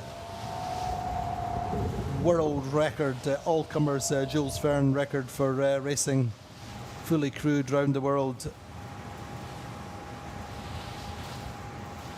on the old team, in the old Banque Populaire. Also won the Route de Rome solo on the old team Banque Populaire. Also raced moths. There's nothing he can't do. Did the America's Cup with a Lingy. Pretty impressive guy then. No, absolutely, and he's really adapted to and loving this Grand Prix racing. And he was saying in Porto Cervo, this is all he's doing now. It's what he loves to do.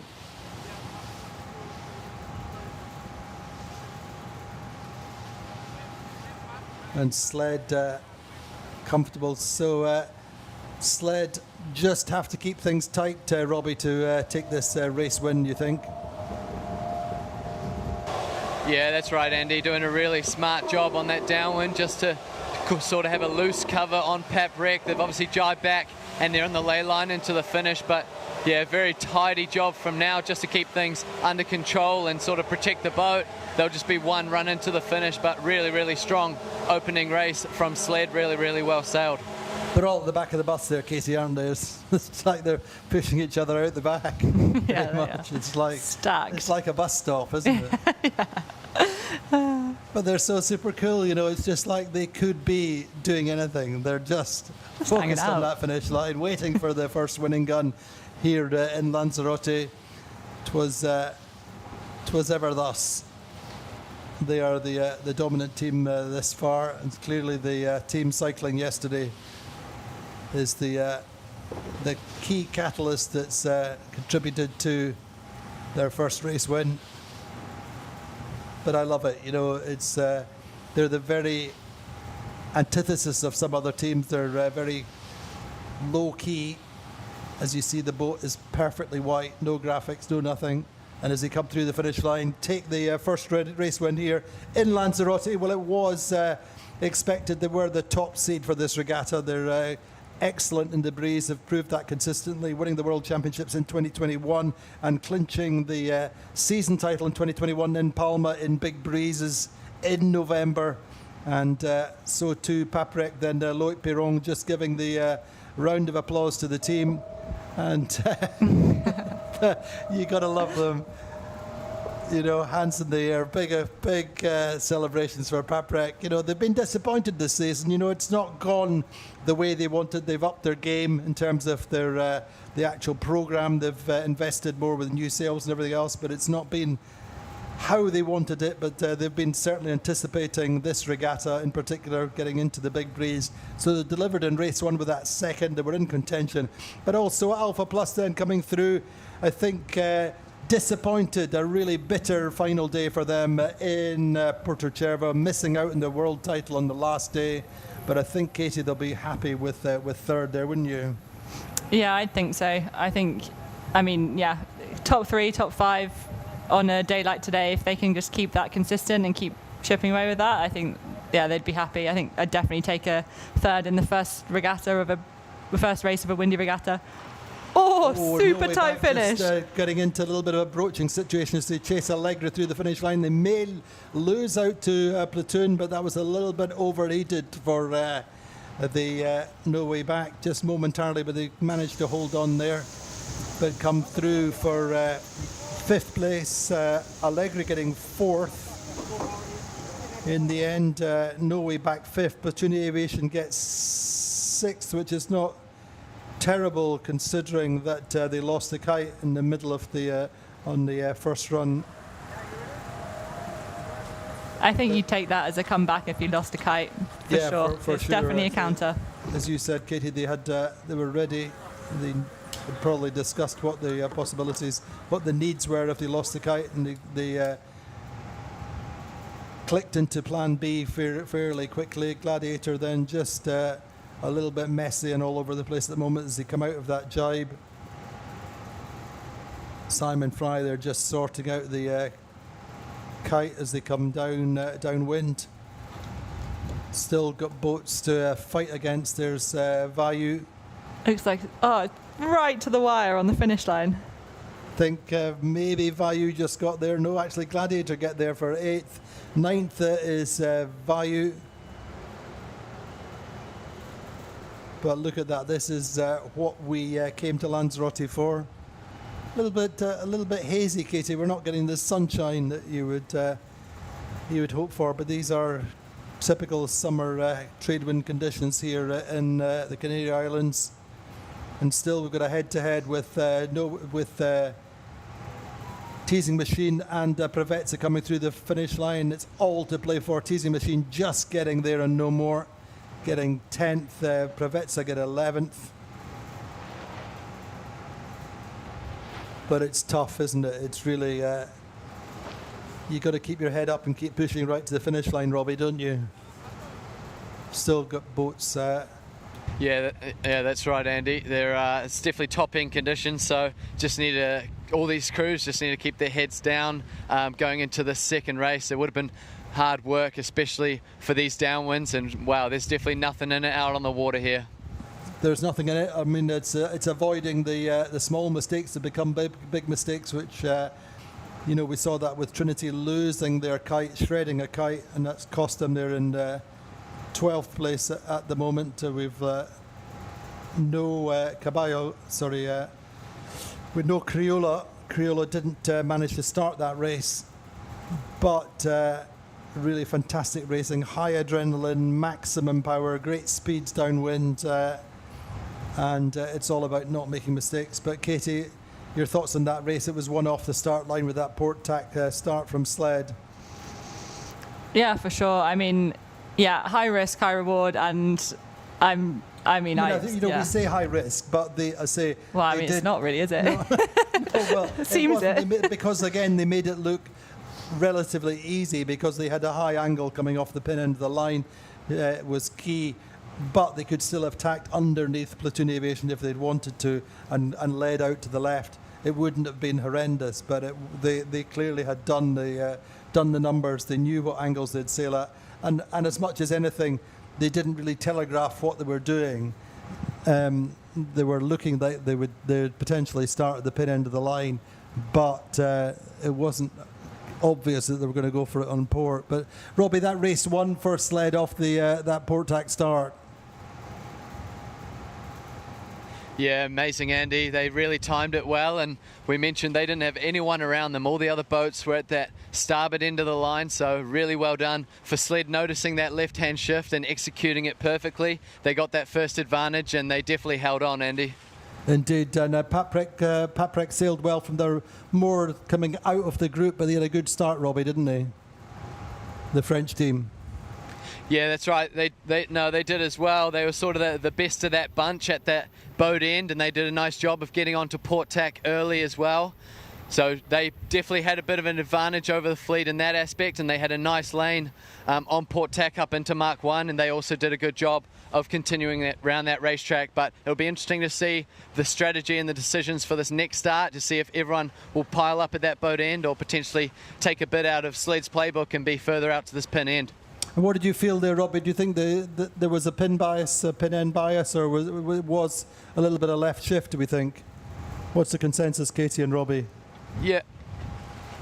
Oh, no, for me, I thought it was just that shift at the end there. I mean, I think in terms of the bias in between the actual marks, I think it's not too bad, but we saw a left-hand shift sort of in that final 2 minutes, and Sled took full advantage of that. I'm not sure what you think, Katie. Yeah, I fully agree. I think it's a shift, and I mean, I keep saying it's high risk, but it's not. They knew what they were doing. They knew there was that shift. They knew that they were probably going to get that cross, and they will have had a plan B that they could duck. Yeah, and I think for this next race, I think if there is still those shifts, I think we might see more teams kind of spreading out a bit across the line and trying to take more advantage of that first shift, because it looks like actually if you can be on the right side of that first shift, then that's a pretty powerful place to be, especially if you are heading out to the favoured side of the racecourse as well. So still waiting for Trinity to come through the finish line, I think. We're not quite got there. Saw them coming downwind with no kite, but it's every point, every place is critical, Katie, aren't they? Yeah, and I mean, kudos to them for carrying on, as you say, like every single point. You don't want to get to the end of the season and then rue the point that you lost exactly. for not finishing under with no spinnaker in the first race in Lanzarote and realise you've missed out on a key position. So Ed Baird is too long in the too experienced to consider any other option. So a little bit of patience required. In some senses, it's not bad either for the other teams, because they get a little bit more of a break than get themselves together, get rehydrated, get some nutrition, get some food inside them, and just start to consider what the options are on the next race. But there we go. There's our standings after race one. It's Sled winning, Paprec second, Alpha Plus in third. A good result for them. Allegri get fourth. No Way Back fifth. I think maybe a little bit disappointed with that. They were up there early on in the race, went round the top mark in fourth, so losing Allegri. Platoon Aviation gets sixth after breaking that kite. Alkedo Vitamina overrunning at the leeward gate cost them. Gladiator actually coming away with eighth in the end. Vayu ninth, just losing out to Gladiator on the finish line. Teasing Machine 10th, Brevetza 11th. Trinity Racing will get 12th, and Crioula DNS, so 14 points for them. So that's our first race. We're going to take a little bit of a break, I think, and we're going to wait till, sorry, I beg your pardon, we're going to wait till Trinity are coming through the finish line. We know what points they're getting, but clearly they're all ready to get that jib down. Everything's sorted. They might even have started their lunch, I'm not sure. I mean, it's not a bad idea getting, like, they're certainly set they're up going to have the shortest break out of race. everyone, so. But big disappointment then for the team which did so well in the Worlds. Ed Baird just thanking the race committee for hanging on, and the jib halyard going down. So that's a lesson for Trinity in these strong conditions. Can't afford any mistakes. But we will, there they go, coming through the finish line now. but in the big picture, of course, that's a costly result for them. That will be too many points. There are a lot of points on the table considering the good work they had done so far this season, particularly in Porto Cervo, where they finished strong. But we're going to take a little bit of a break, and then we will come back for race 2 here in Lanzarote in a few minutes' time. Join us then.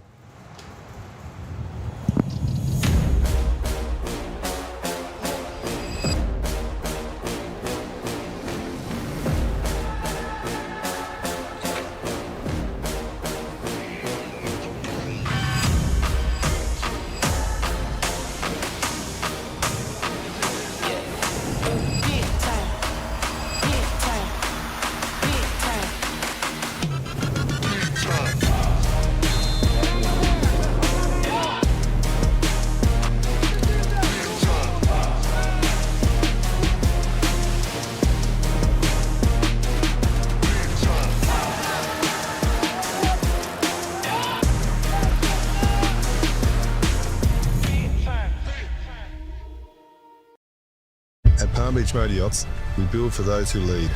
This comes from our history in competitive ocean racing, where advanced technologies and a spirit to win shape our every advantage on the water.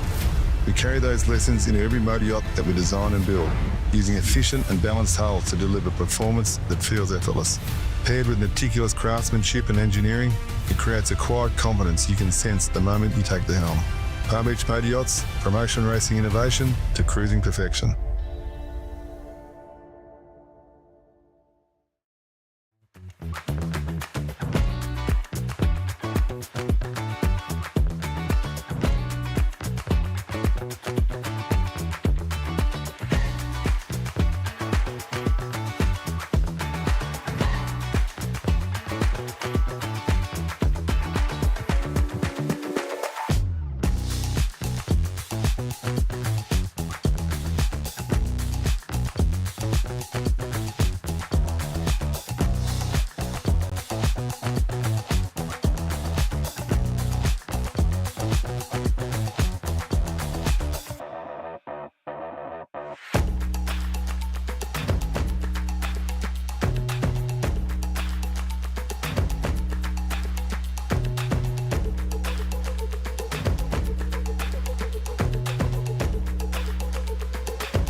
So tonight, I'm just gonna let this one ride.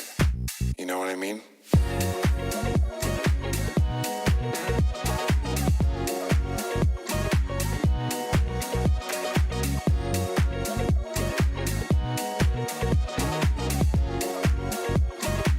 One unique, one special vibe.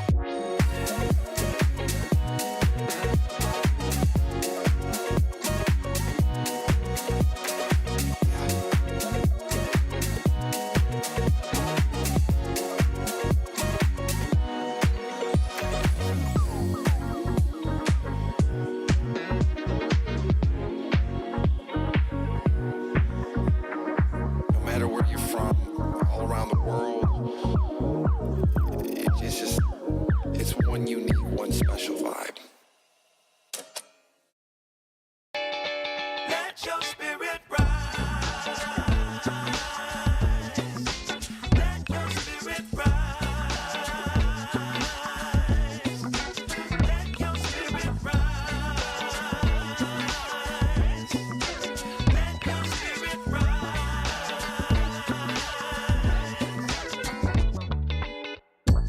We've come to free your mind. So you can find the key to live a life sublime.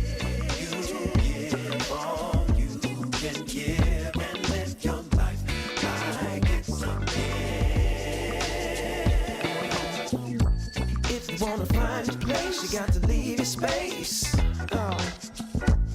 Cause that's the only way you're gonna elevate. Yeah, you gotta hold the line till it's showtime.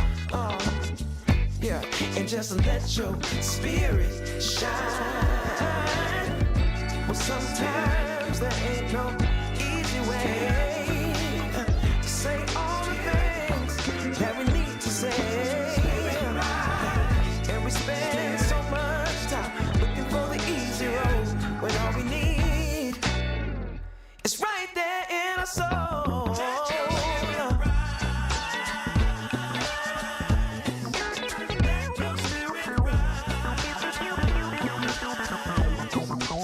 Let your spirit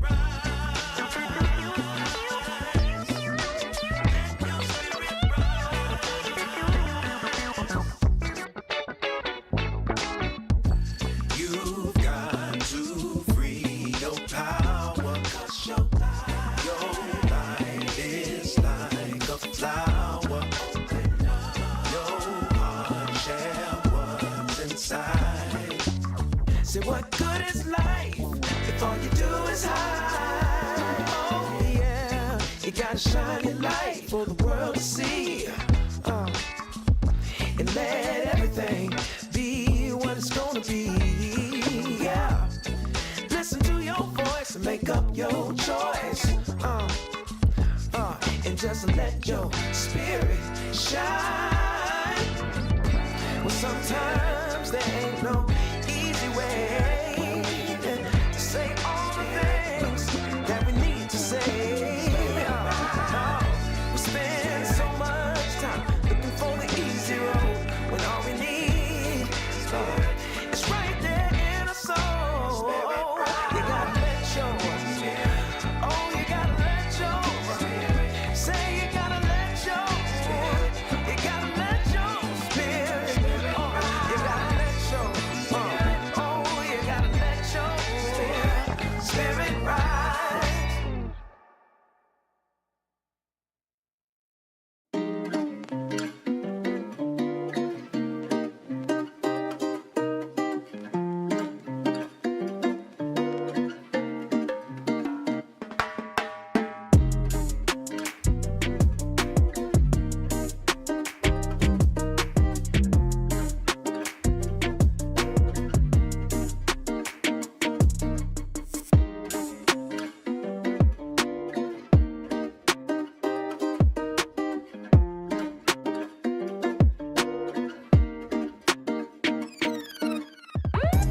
play it safe, and you can see it. It's easy for me to show, but sometimes I'm really brave, and that just means that I'll try again tomorrow. It's my dark created mountains where the valleys used to be. Gotta change perspective if I really wanna see that sunrise over the water. I swam over and under, get lost in all the wonder, never call it quits, no. When life hit me apart, I went faster and farther. I just gotta remember I was made for this.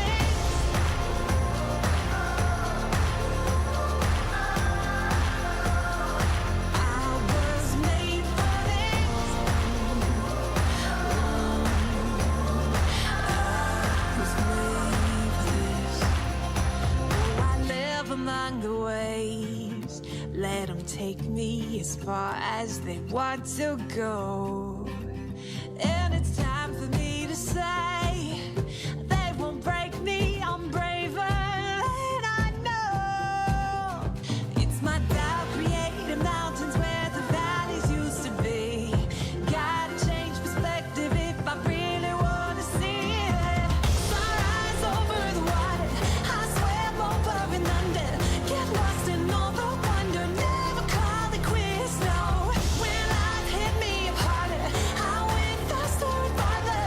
I just gotta remember I was made for this.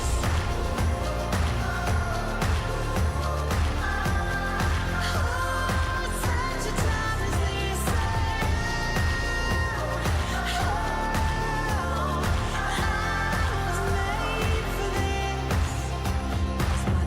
Creating mountains where the valleys used to be. And all the things I thought I knew were changing like the seas. Yeah. But I've overcome it all and I'm still here. Oh, I gotta change perspectives if I really wanna see.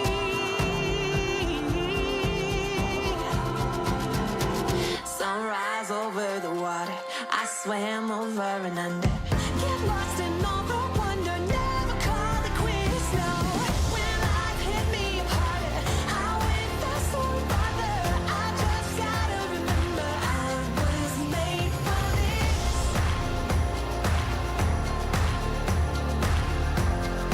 Oh, such a time as this. Oh, I was made for this.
feeling about the colors lighting up. Your eyes take me home, take me to the sky. I got a good feeling.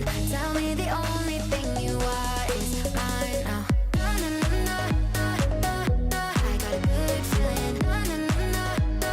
I got a good feeling. Good feeling. You wanna know is how to hold on to it every moment. Dive into it like my love is an ocean. It's overflowing. I swear it's golden. So good that I'm rolling. Baby, you make me crazy. I'm seeing roses. Baby, just maybe you save me. Oh, take me home, take me on a ride. I got a good feeling about the colors lighting up. Your eyes take me home, take me to the sky. I got a good feeling.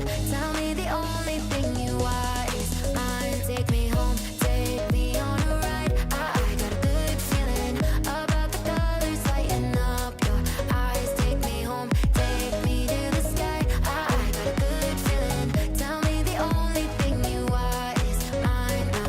Na na na na na na na. I got a good feeling. Na na na na na. I got a good feeling. Good feeling. Na na na na na na na. I got a good feeling. Na na na na na. I got a good feeling. Good feeling. You wanna do is move with me, move with me. I'm seeing blue, yeah.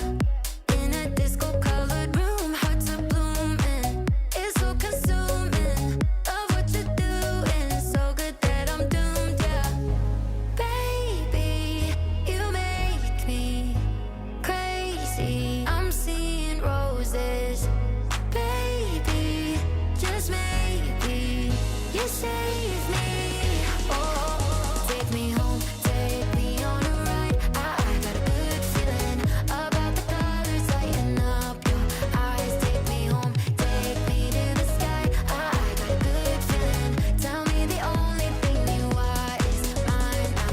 Na na na na na na. I got a good feeling. Na na na na na. I got a good feeling. Good feeling. Na na na na na na na. I got a good feeling. Na na na na na. I got a good feeling. Good feeling.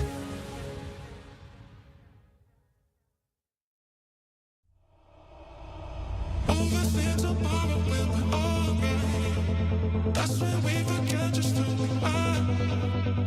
Make us come together and alright. That's when you remember who you are. Overthink tomorrow and alright.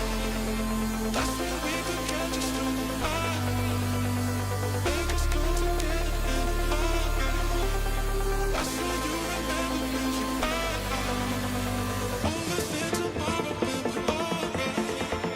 That's when we forget just who we are. Make us come together and alright. That's when you remember who you are.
wanna shock my body. Come on, come alive. If you want a good time, you got me. Lights, camera, action. Make you wanna love somebody. Drowning in these lights, fever colored high. Do you like it like that? Better heart, never beat, beat, beat. So fast, drop it up, down, back. Falling like a domino. We're dancing on moonlight cosmic. All I wanna do, your loving is so hypnotic. Ooh, colliding all night, can't stop it. Diving in a summer blue.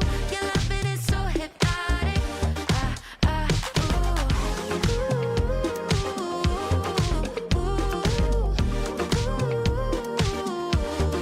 So hypnotic.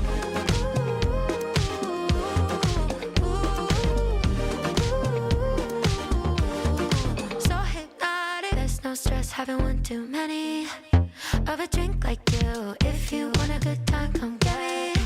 This beat is heaven. If we wanna toss a penny in a fountain, I wish for no goodbye. Do you like it like that? Yes. Better heart, never beat, beat, beat. So fast, drop it up, down, back. Falling like a domino.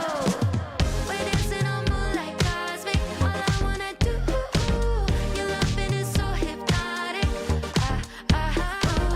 Colliding all night, can't stop it. Diving in a summer blue. Your loving is so hypnotic.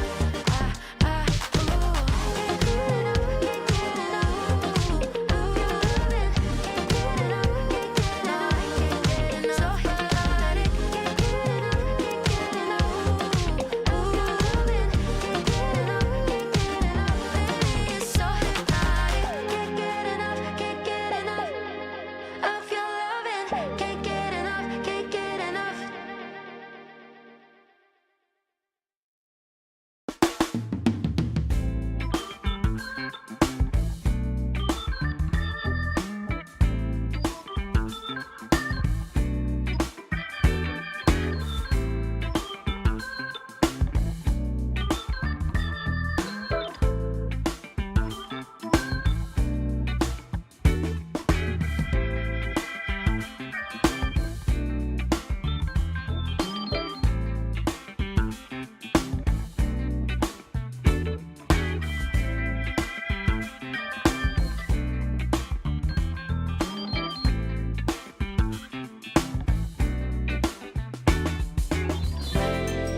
Tell me something, it might just take the pain away.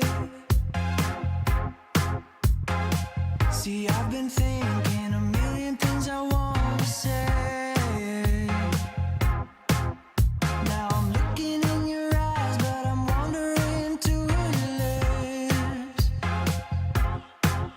See, I'm trying to keep it cool while I'm hovering for the kiss. 'Cause I've been needing you like old-fashioned orange slice, sweet like daiquiri with strawberry crushed ice. Know you like a margarita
friend of a friend told me you're moving on. Wish I could say I'm surprised, but I'm really not. You were never one for new ones. Couldn't recognize a good thing till it was gone. Did you always see me as replaceable? Or think your damage to me was collateral? Well, if I'm being honest and rational, watching you walk out felt natural. Thought we were written in the stars. I had last dreams and tarot cards. I tried to find a remedy for broken hearts, but I know now losing you is my fresh start. To think I've got a degree in making myself smaller for you, and I mastered the art of waiting on your every move. Thank God you're gone. Get out. So long. To think I ever believed I had to make myself smaller for you. You always thought you were the center of the universe, but baby, why do you never learn? You're not the last and you're not the first. Don't open your mouth, you make things worse. To think I've got a degree in making myself smaller for you, and I mastered the art of waiting on your every move. Thank God you're gone. Get out. So long. To think I ever believed I had to make myself smaller for you. Even on a good day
Why you look surprised when we've done this all before?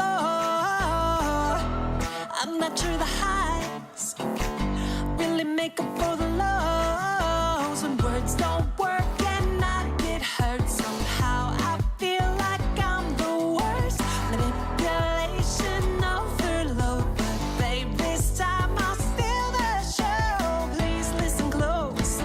Stop drumming on my heart, please stop. The rhythm that you're playing is just way up. You're not singing in the right key, check your tone, or soon you'll be a one-man band alone. Stop drumming on my heart, please stop. The rhythm that you're playing is just way up.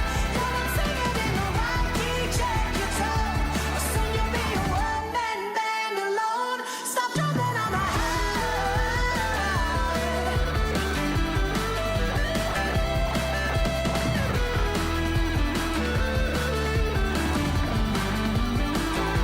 Stop drumming on my heart. Stop drumming on my heart.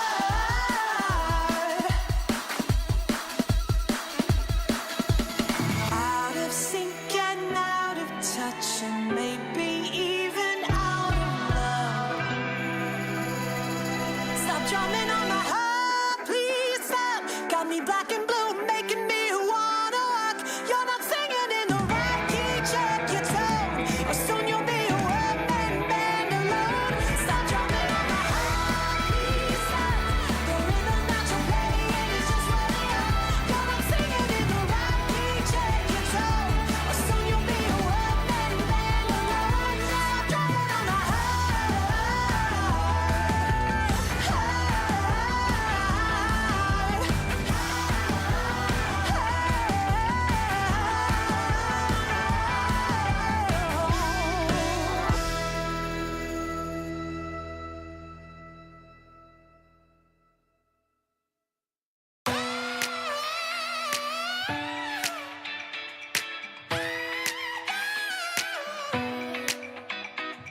Walking down a lonely road, you found me.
Walking down a lonely road,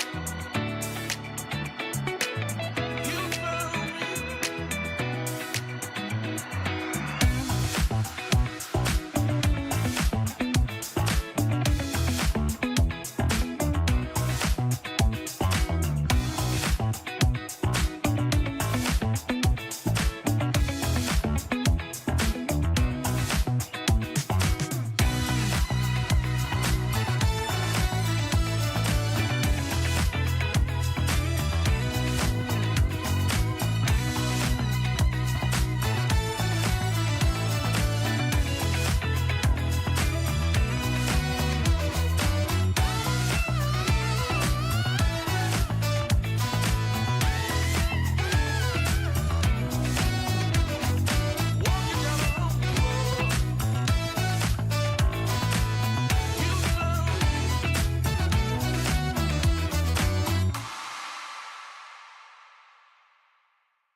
confusion.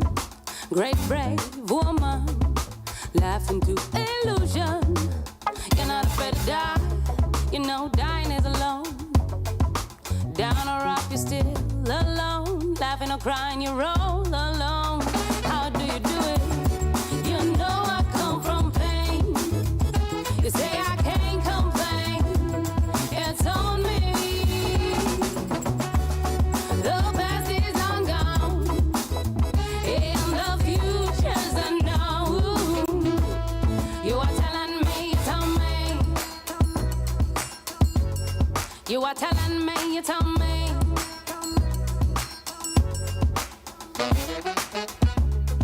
He said to be polite. The only way to get what you want, the only way they like you, is to stay in line and follow the crowd. But you stand out, black as the night. You know they're all lying. You know I come from pain. You say I can't complain. It's on me. The past is long gone, and the future's unknown. You are telling me, you tell me.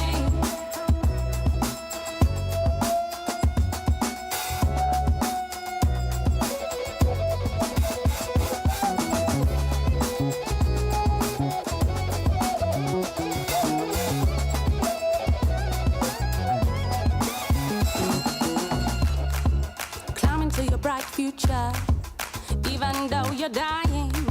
You fell before and you keep on trying. You do it all again, now blinded by beauty. You tell the story as it is, speaking not to be understood. Bad is better good. You know I come from pain. Say I can't complain. It's on me. The past is long gone, and the future's unknown. You are telling me, you tell me. You are telling me, you tell me. You are telling me, you tell me. You are telling me, it's on me.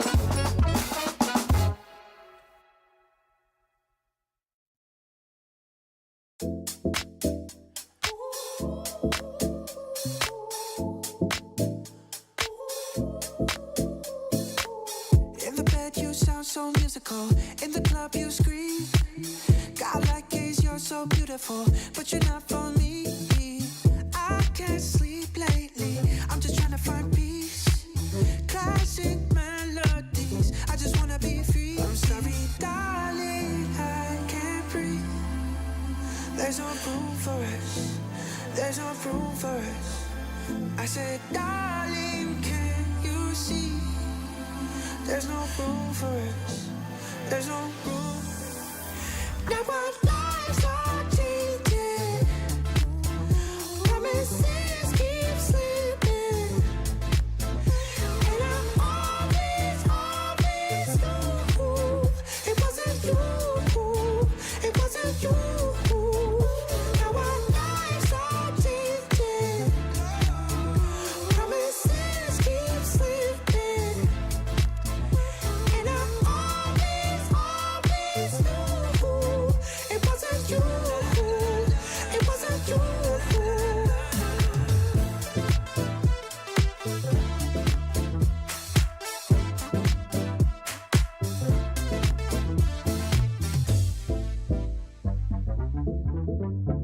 And she said, boys out here coming from a mile away, not as sleek as you think.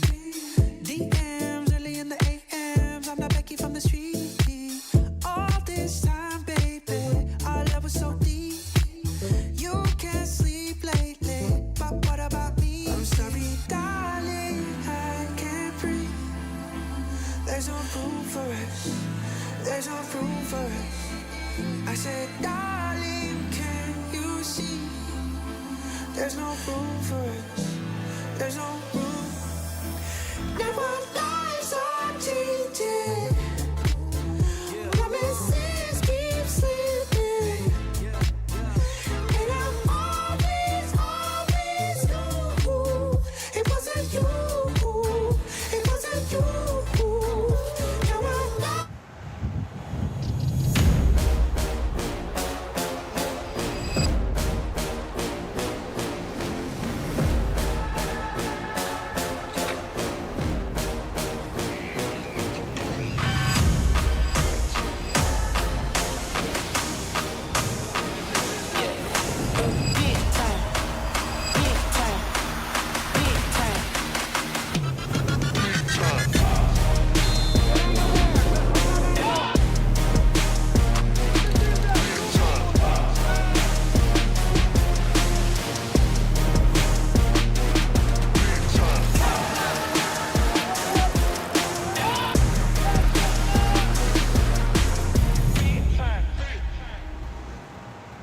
Well, good afternoon. Welcome back to the Marina Rubicon in Lanzarote. We've done one race so far this afternoon. A great race it was, too, in winds of over 20 knots. Takashi Akura's world champions sled winning that first race.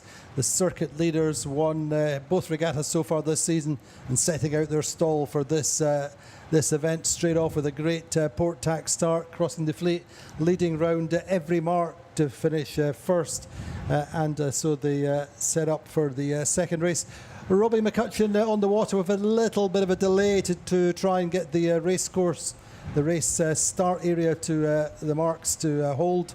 But we've moved positions, haven't we? Yeah, hey Andy, yes we have moved just a bit further east than that first sort of racetrack, just more in the lee of... I think we've moved to more into the lee of the island. We're more to the right, looking upwind towards the island of Lanzarote. We're on the southwest corner near Playa Blanca Beach. This is more the race area we used yesterday for the practice races. And so it's slightly more sheltered in terms of the breeze. It's a much shiftier breeze. And the key thing, certainly yesterday, was that the sea state is very, very confused. You get a wind and there's more current, which creates small standing waves, very choppy and very confused seas. We're going to see how that plays out. But Katie, I think there were so many lessons from that first race, wasn't there? You really have to not make mistakes, not break sails, not break people, not break gear. That's the key lesson so far, as we expected.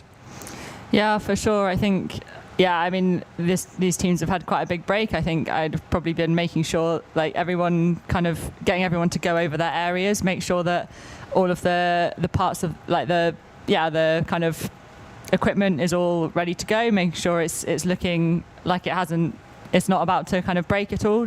Just taking that time to really make sure that nothing is going to break in this next race.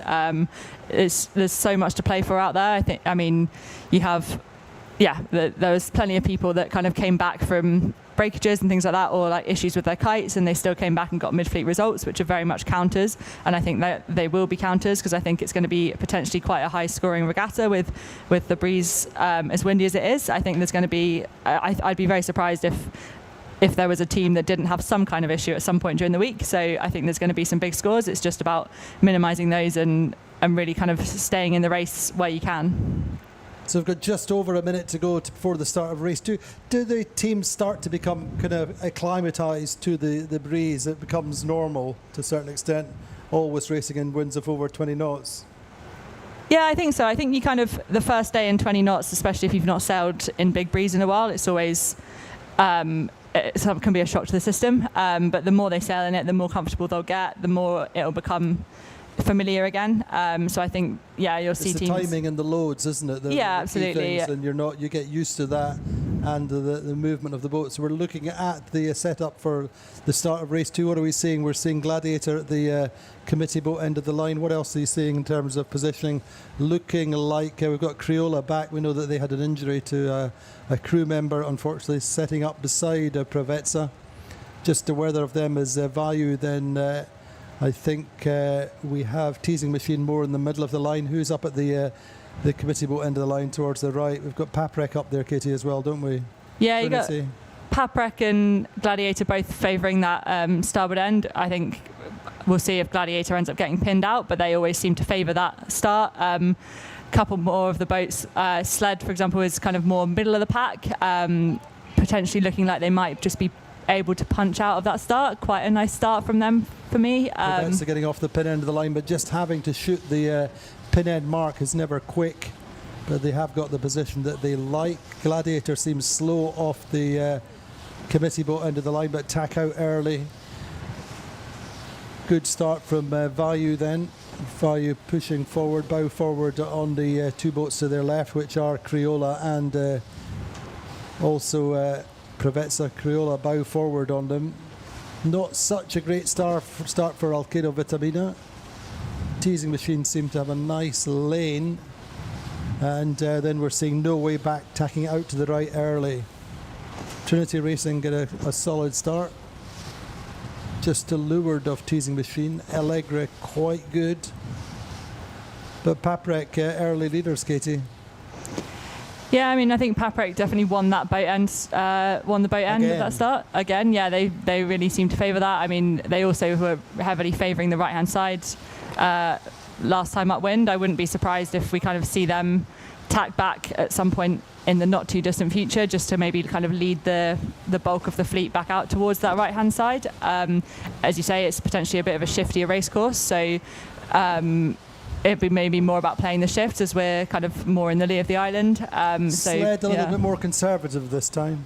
Yeah, I think that's fair enough. We didn't see them going on port. We didn't. I know. I'm quite sad about that. Yeah, I think they just saw the shift on that last start and really capitalised on it and made the decision to go with it. And they didn't see the opportunity clearly on this start. So executing a mid-fleet start gives them plenty of options. If they can get a good start and kind of be middle of the pack punched out, then yeah, they give themselves options.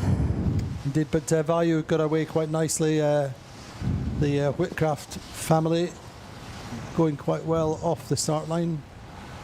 But Paprec got away sharp off the line. Good comms, good positioning, good lane. Starting alongside their compatriots on Teasing Machine. Teasing Machine are early leaders. Gladiator punching out to the right side with no way back. Just repeating what Robbie was saying before he got cut off, just saying that we've moved the racecourse to the east, further to the right, looking up towards the island of Lanzarote. So a different racecourse, hence the delay, but a racecourse that we practiced on yesterday, and I think they did some training over the weekend. So it's a little bit more of a known quantity in this new venue to the 52 Super Series. Overall, though, Katie, a little bit of a split in the fleet. We've got 4 boats going right and 9 boats, I think, then going to the left. Prevetsa furthest to the left. Yeah, it looks to be a much more kind of open race course this time. You haven't got the whole fleet kind of wanting to get out to that right-hand side. No Way Back and Gladiator, who were the furthest 2 right boats, have both opted to tack back onto starboard, kind of well before the lay. So I think what we're seeing here is probably some shifts on the course, and I think, yeah, the boats are going to be kind of tacking on those shifts and really choosing the time to go back. I think it would be risky to fully split from the rest of the fleet for those boats on the right-hand side. If you've got the majority of the fleet on the left-hand side, you'd probably want to be not too far away from them, because that is quite high risk. So yeah, clearly the boats on the right-hand side got a nice little shift to tack back on, and looking quite strong at the moment for me, but I wouldn't write off that left-hand side, because I think there'll be heaps of shifts up at this as we get towards this windward mark. Anyway, Gladiator going well on that right side with Teasing Machine, and No Way Back tacked up to that line, up to the right. On board with No Way Back, a little bit more manageable, I would say. I think we saw 18 knots or something like that on the start line, certainly less than 20. Not quite the bucking bronco it was on the first race. On board with No Way Back, Peter Harima there on the helm. Skip Baxter on the main sheet.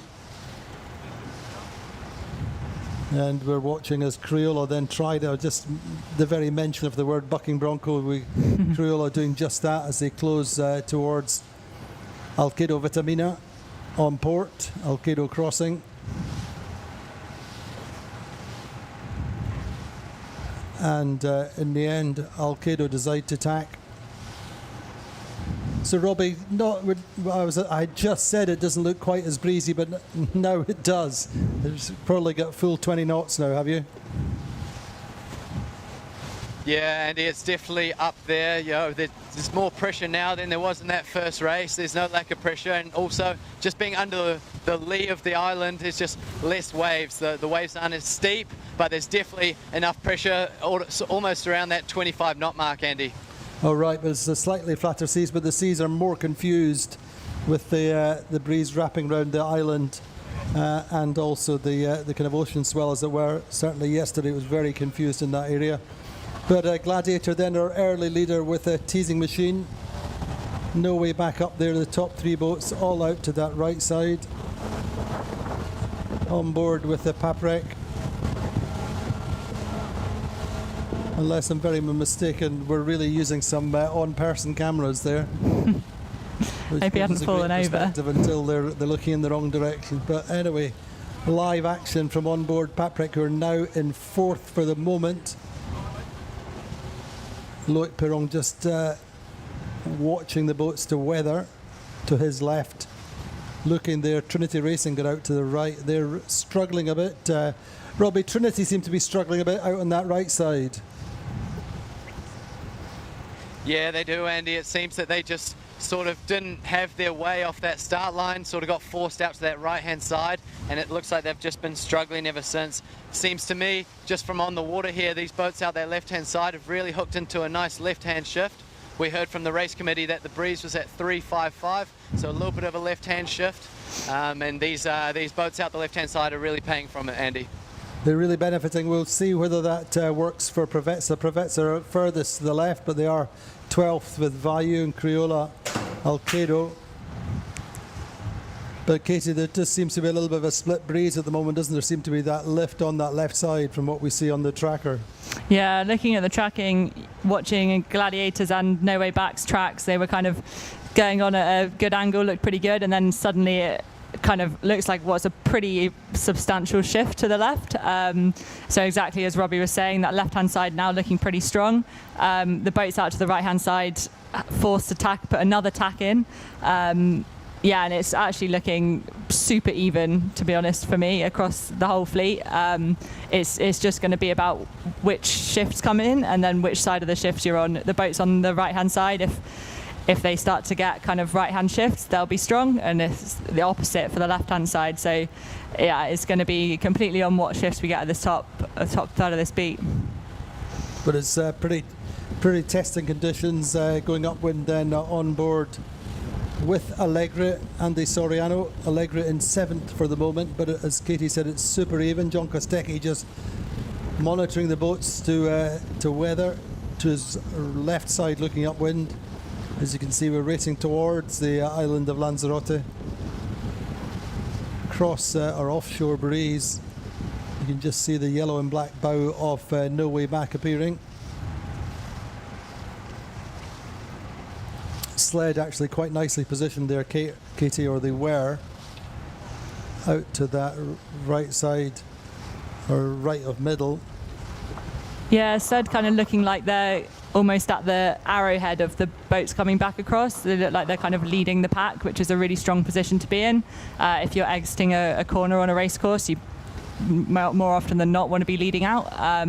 So I think they've put themselves in a really strong position, and then they can deal with whatever shifts come their way, basically. But our lead changing all the time at the moment. Alkedo seem to have come in strong from that little left shift, back on board with Paprec momentarily. Paprec were on the right, and they're losing out just now to the boats to the left. There we go, just in our foreground, Johan Richomme, the new navigator, working with Loic Perron.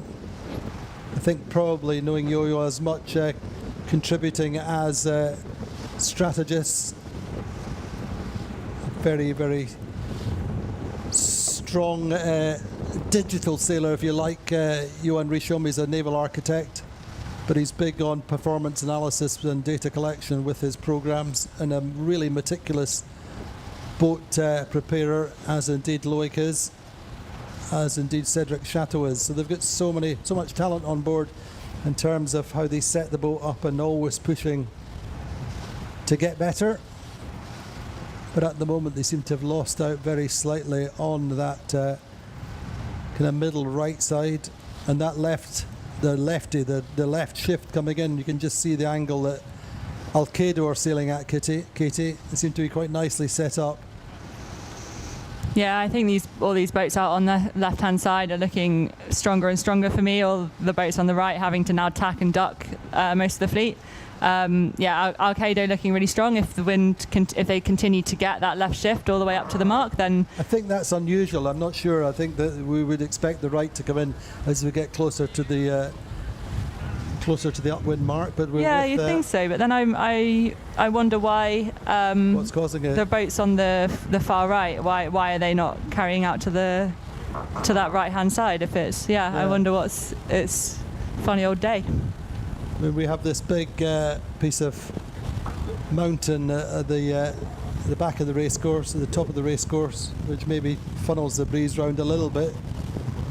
But Alkedo, Vitamina, Cameron Appleton and the afterguard on Alkedo, the Italian boat, doing really well just now.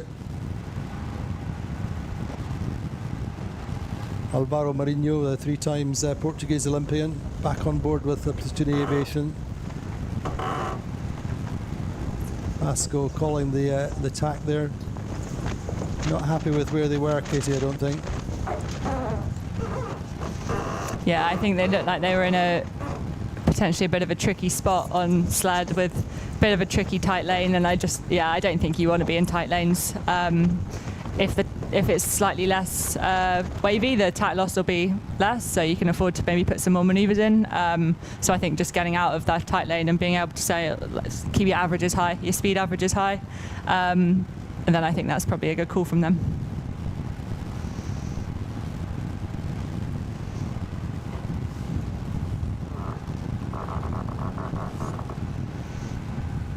But Alkedo leading for the moment, Robbie. Sled in the mix, going well, as are Vayu. How's it looking on the water in your position, Robbie? Yeah, as we get further up to this top mark, you mentioned it, just definitely a bit flatter water, or as probably flat water as you ever get in Lanzarote. So, like you mentioned, potentially more of a tactical game for these boats, and maybe doing more tacks up this beat just to gain a bit of a strategic advantage. But you mentioned it with Alkedo being the ones taking the lead so far. These boats are doing a few more tacks up to this top mark, and I see Alkedo coming across the bow, and I think they'll have a nice controlling position coming into this mark. Could be we're seeing Sled coming back on that right side, but for sure Sled very much in the mix in this race. They're just crossing ahead of Alkedo, who are on board with. Don't know whether Sled will tack and put one on Alkedo, or will they carry on, but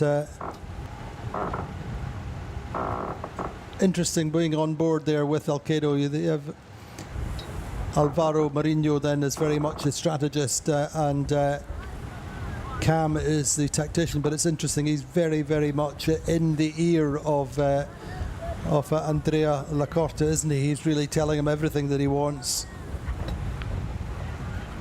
in terms of all the positioning on the race course, but just how he wants the boat sailed. Just very much a contrast to what we were saying before about John Kostecki. Yeah, I think there's so many different, like each team kind of has different dynamics and different ways that the crew work together and the afterguard work together, and it's just what fits for different them. Yeah, for different personalities, like different things. Some people want the thing is, it's not a reflection on the ability of the owner to steer. It's just not at all. The differentiation between different owners. Some want to just be able to focus on sailing the boat fast and following the commands, as it were, and that's their way of focusing. Others have more want to really do more themselves, as it were, like Harm typically here. Vasco will give him a picture of what he wants and how he wants the boat sailed in terms of the positioning on the race course and boat stuff. But Harm will be very happy to follow what he knows, how the boat sails to maximum efficiency. But it's interesting, Prevets are now starting to profit. They were the most left-hand boat, weren't they, off the pin end of the line. But very gusty. They were just seeing how Alkedo nearly broaching, just Andrea Lacorte just pulling the bow of the boat up into the wind just to spill a bit of wind. But an interesting mark rounding coming up, Robbie. Alkedo have probably got a slightly better ley line. Alkedo have got, Sled have got a little bit in the bank in the end, and as it always might expect, Platoon Aviation coming in on port, Robbie.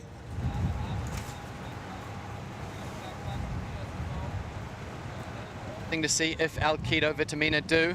Platoon have just put a tack in underneath them, so they're sort of in that lee bow position, and it looks like they've gained just on that left-hand side, but it looks to me like Platoon and Alkedo are going to have to do a couple more tacks before they get to this top mark. Now we'd be coming in on port, unfortunately, in this top mark. Actually sled Andrea Vicentini, and in the end, just a few seconds ago, Katie, I was just thinking they looked like they might have overstood, but actually they're coming on a nice ley line. But let's see whether Alkedo and Platoon Aviation can make this mark. It's going to be very, very close. Pat Brett coming in, finding a spot there. Platoon Aviation might be able to just get there, Katie. Yeah, it's going to be a tight one. I think if they start to get impacted at all by the boats going round ahead of them and lose the breeze, then I think they'll have an issue. But it looks like they've just shot up and got it. Oh, squeaky. Great work from Harmuller Spear then. Platoon Aviation getting around the top mark in front. Just a little bit of daylight between them and sled. Sled top boat of the day for sure. Very quick acceleration across the offset leg, isn't it? Platoon Aviation getting the kite set for a rapid hoist. The head is just being sneaked behind the wind shadow of the head sail. And let's see how this kite goes up for Platoon Aviation. So a good set from Platoon, I think, and immediately the kite fills and off they go. I always think it's so cool when you watch them hoisting, and then as soon as the kite catches, you just watch the bow go. Yeah, you just watch it accelerate. The power on these boats and the sails is just so massive, and the boat's so light, you get this great acceleration. All credit to Alkedo then. Andrea Lacorte getting round in third, Paprika in fourth is something to work with. Crioula then bouncing back from the disappointment of missing the first race with a good fifth. Vayu in sixth, seventh Allegra, eighth is Provezza. After that Penenstar Alpha Plus. Allegra haven't managed to, or Allegra have lost the kite. The tack of the kite is split away from the sail itself. Now they have to do something. They're going to have to go for a rapid drop and a replacement kite. That's not going to last long for them. That's going to be an interesting manoeuvre. Meantime, Gladiator have got the kite not quite up. They've got a problem. Looks like the head's blown. They've lost the head off the kite, so interesting. They've got the same manoeuvre to do for different reasons. They've got to recover that kite, get it down, get a replacement up. So that's Gladiator and Allegra doing the same thing at the same time for different reasons. Meantime, the Vayu are fully launched. Trinity behind them are launched. Crioula just getting their kite filling. The bows lift and away they come. No way back to the penalty, and are quite deep just now. They're in 13th. That's going to be very disappointing for them. They did a good first race, and in a 13 boat fleet, 13 points is really heavy. I think it'll be interesting to watch Allegra and Gladiator, pretty much the exact same issue. It'll be interesting to watch the recovery times of both of them, and kind of who can sort the problem out quickest and who can get back into the fleet quickest. I think that would be quite an interesting situation Absolutely. to watch. I think, again, as you said earlier on, Katie, it's something they will have talked about. They know that this may be a situation that will arise in a race at some point, so always have a second kite ready. On board with Alkedo, Vitamina, Sled are the race leaders just now. I think they seem to split, or Platoon Aviation, another kite gone. Teasing Machine have split their kite. Now, how many kites are we on now for the whole day? I think that's 5 for the day so far. That's almost half the fleet. Oh man. I think it's the sailmakers that wanted us to come to Lanzarote. Yeah. But, I think they should have double the sailmakers. That's the price you have to pay to race in these breezes. All the sailmakers know that we're going to be in these conditions. You can spec the sails accordingly, but it's the shock load, isn't it, Katie, that comes on. That's the really big test. Yeah, it's the shock loads, or if something gets caught and kind of A small a tear small just- rip, yeah. a small tear can just turn into a major, like a complete blowout in these conditions, just because, the load, and especially if you add waves, the sails are constantly unloading, reloading, and then just a small tear can explode super quickly. But it looks like Allegre managed to get the kite back up super quickly. Still in ninth, still top 10 result, and I mean, we've had 3 kite blowouts on the first downwind, so if there was another It's not 3 a on the bad batting second, average, then but yeah. It's interesting because again, I was talking to Stefan Neve before the regatta, the project manager for, and this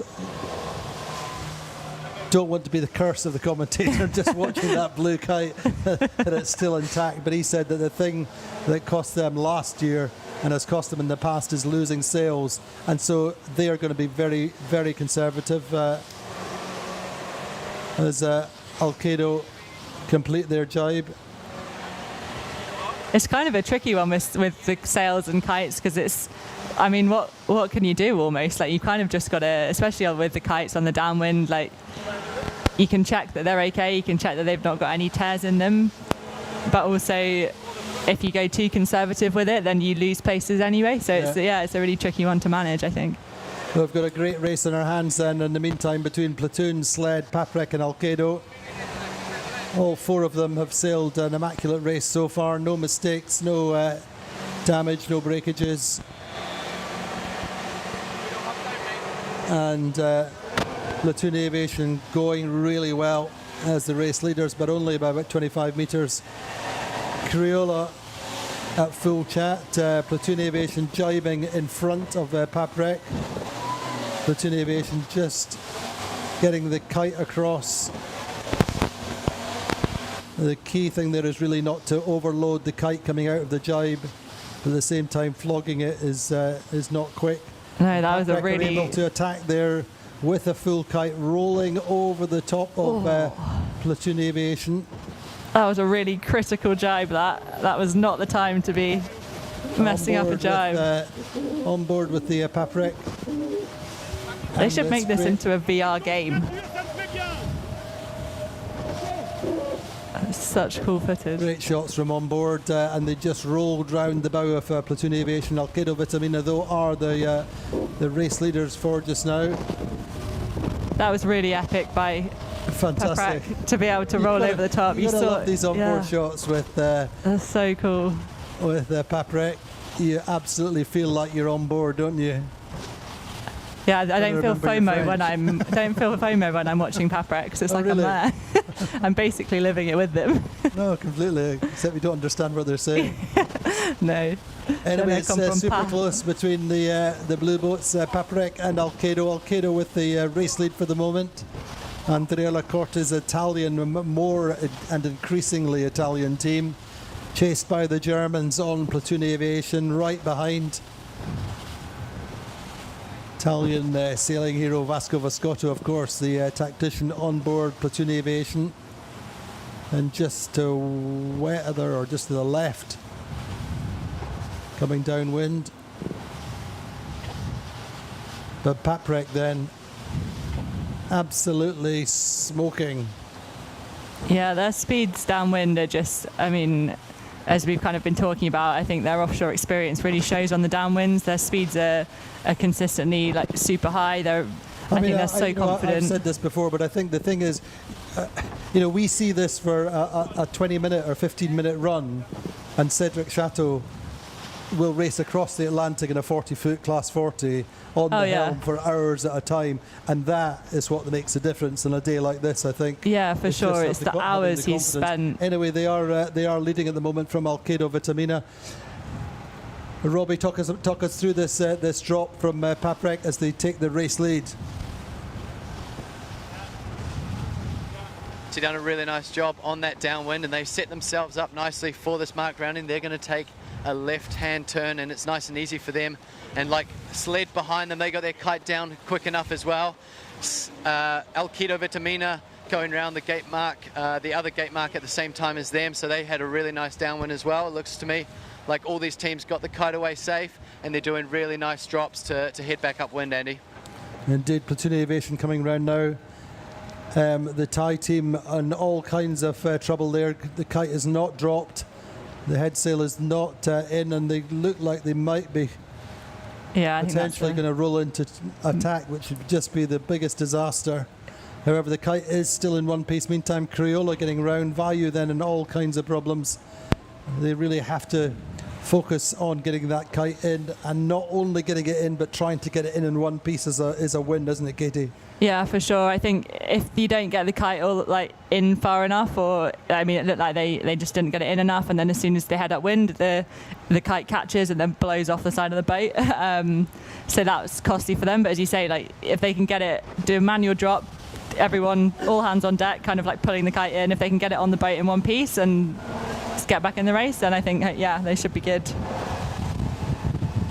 So Trinity coming round the lure mark in 7th.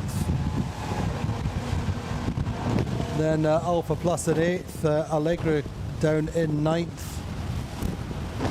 No Way back in 10th. They made a couple of gains after that penalty on the approach to the top mark. Gladiator in 11th, having lost their kite.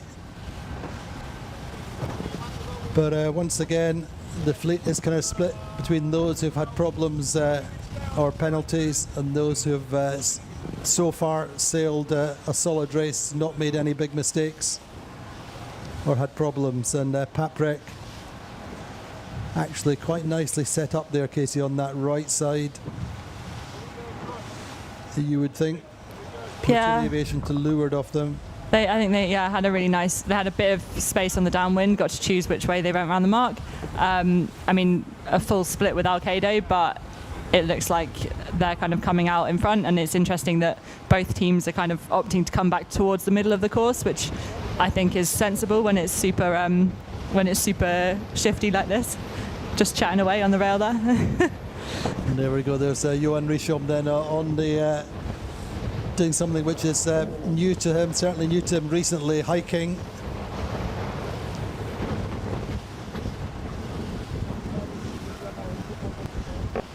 But really obviously enjoying this race, and all the more so for leading it. Just going to tack, I think, or are they going to cross Alkedo? I think they're going to tack in Alkedo's lead. Yeah, I'd expect them to probably try and tack on just to kind of, especially if they favour the right hand side, if they can bounce Alkedo back to the left. But I'd anticipate them kind of, trying to probably tack on them, loose cover, or not let them get too far away. So there we go, great shots on board Platoon Aviation in the top 3, hanging in there nicely, as indeed are Crioula. Crioula very much proving they're able to cope with these conditions, and they've been the revelation for me for this season so far. Consistent in, albeit not winning races, but consistent in the kind of 4, 5, 6 position. Projected standings at the moment then, Paprec, the French team, would lead the regatta with 3 points. They're 1 point up on Sled. Alkedo Vitamina would be in 3rd, Platoon Aviation in 4th, Alpha Plus in 5th, Allegra in 6th, 7th Vayu, 8th No Way Back. So that's if positions in this race stayed the same through the finish line. Interesting then, my tip for the Regatta Provezza, unfortunately in 13th for the moment. They've had a tough day and continuing to have a tough day. However, not the same for the French team on Paprec.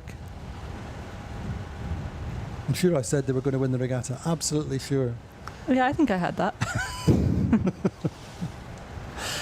Anyway, all credit to the Italians as well. Alkedo Vitamina been a little bit disappointing so far this season in terms of their own high expectations, and those expectations set by their performance last season. But Alkedo Vitamina's owner-driver Andrea Lacorte is so passionate, so focused, so determined to crack the top placings in the regatta and in the circuit overall.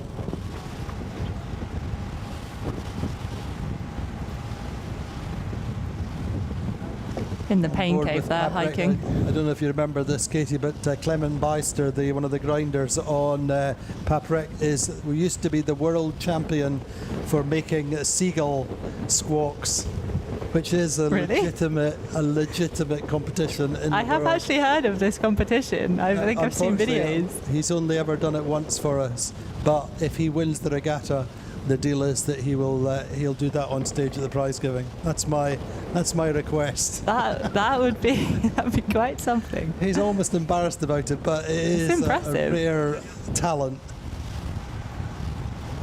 Anyway, they are leading, and all credit to them. Jean-Luc Petit-Huguenin's up to their project, increased their budget. They've got new sails and refitted the boat extensively, new paint job. I love that it's still it's 20 plus knots and they're still cruising around with no shoes on. No, that's led by Loic there.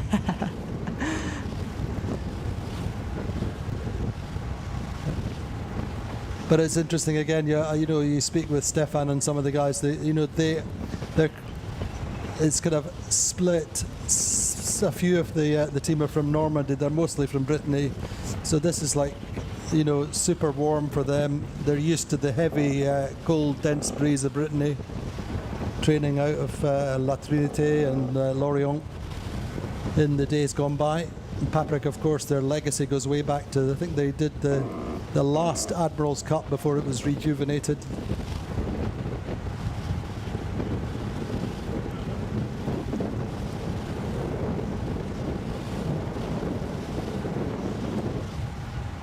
Anyway, they've under pressure from the Italians on Crioula. Sled very much still in the mix. Platoon Aviation to windward, and then probably just a little bit of a gap. But Robbie, what's your thoughts on this upwind? Paprec hanging in there nicely in first, going fast. Yeah, Paprec doing a really nice job to control that right-hand side. It looks to me like they're just prioritising getting out to this right corner just because there's less waves. It's just more in the lee of the island, so they did a really nice job of bouncing Vitamina away out, which is further out of the lee, so they're in more chop, and it seems like Paprec just in flatter water, and they're just able to get the bow through the waves a bit quicker, Andy. Indeed they are, and I think that's one of the focal points for sled for Murray Jones and Francesco Bruni. Andrea Vicentini just elected to stay on that right side, as Robbie saying, slightly flatter water. I think also a little bit of a wind bend as we get further up the course, but we saw that at the approach to the top mark. We definitely saw a little bit of right hand shift, but it was inconsistent. So I think getting the top mark right, and of course on this race course, this is the one we were using yesterday in practice. They have up to a knot of current running across the race course from right to left, and that adds to the challenge for the navigators. But Paprec seem to going well at the moment. Alkedo in the left-hander relative to Paprec for the moment. Paprec certainly seems to be in a little bit of a header. Alkedo sailing a higher line, Paprec electing to tack in that header or that right-hander.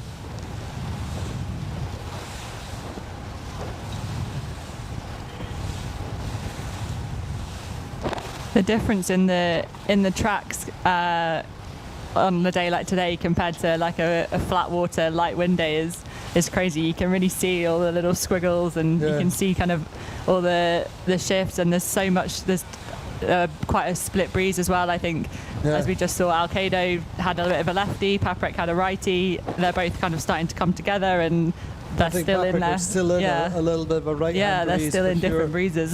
They're extending their lead over Alkedo all the time, but as ever, it's not just about winning races, it's about being in the top 4, top 5, as many races as you can. That's what will win this regatta.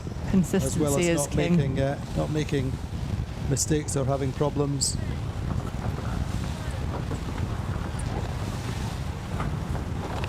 But it is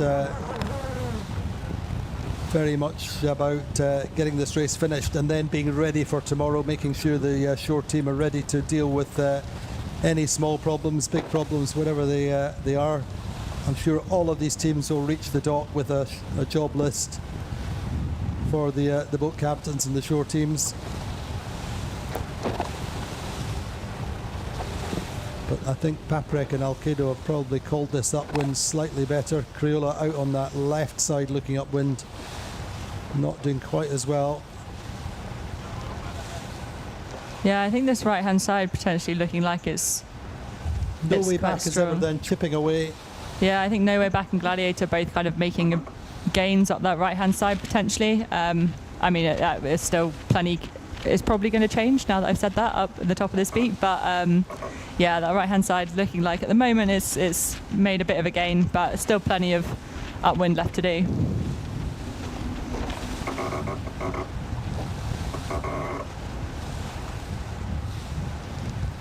Yeah, No Way Back have some work to do. They're in 8th for the moment. I mean, it's interesting, you know, they have high expectations. And, you know, I guess the supposition at the start of the season, Katie, was that it would just, you know, if you're going to be rude about it, the supposition was it's quantum with in different colours, and it's very definitely not, you know. It's a whole new challenge, and the magnitude of that challenge is becoming more and more evident. Yeah, their for good days sure. are good and their bad days are bad. You can see Are some really, yeah. similar. I mean, you can see some of the similar traits. I mean, as you would expect with certain crew being the same, and you can see kind of like their style of racing, the chipping away and stuff like that is still there. But as you say, that their good days are good and their bad days are not so good, and there's definitely a lot less consistency. But I wonder, as kind of the rest of the season plays out and potentially next season, I wonder if we'll start to see more and more consistency. I'm sure that we have in no way seen the best of No Way Back yet, and I think they'll continue to rise. And again, just reiterating what I said very briefly at the start of the first broadcast this afternoon, Lucas Calabrese is back for the first time this season, the strategist, and so he'll be kind of calibrating and getting back into his role as strategist, working with Terry. They obviously have sailed many times together in 2021, I think it was, when Lucas first joined the programme, but they really have a great relationship. But that is a dynamic that is being fine-tuned as of today. And again, working with Michele Avaldi, just Michele saying earlier on that he was looking forward to returning to doing just one job as navigator, as opposed to being navigator and kind of strategist.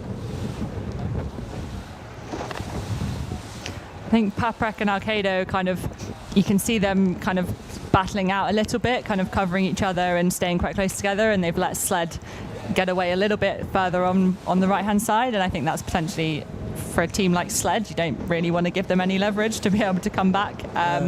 So it's great seeing these onboard images, though. You really get a feel for how the crew move, and you know, the impression, or my impression, is that the Paprec team are very dynamic. They move quickly and efficiently. They seem to be able to foresee, like you said earlier on, any little problems. They could see it and sort it ahead of it becoming a problem. Yeah, you need people on the boat that are proactive and work well together as a team. Yeah, for sure. That's super important. You need to have people on board that kind of see a problem or see a potential problem that could be an issue in, I don't know, 10 minutes time, and be like, okay, right, actually we need to change that, or even something in 1 minute's time. Just people that can see these things and are proactive about it. It makes such a big difference on days like today. But it was interesting going back to when Loic just joined the team, and Stefan was saying obviously what he inputted in terms of his technical ability and his energy and everything else, and that's evolved to become a big positive and significant driving force in the team. But the very fact it was Loic Perron joining the team upped everybody's game. Everybody was putting in more work and being more diligent, and I think that has contributed as well. But in the meantime, the two blue boats on going at each other. Starboard tack advantage just now for Paprec.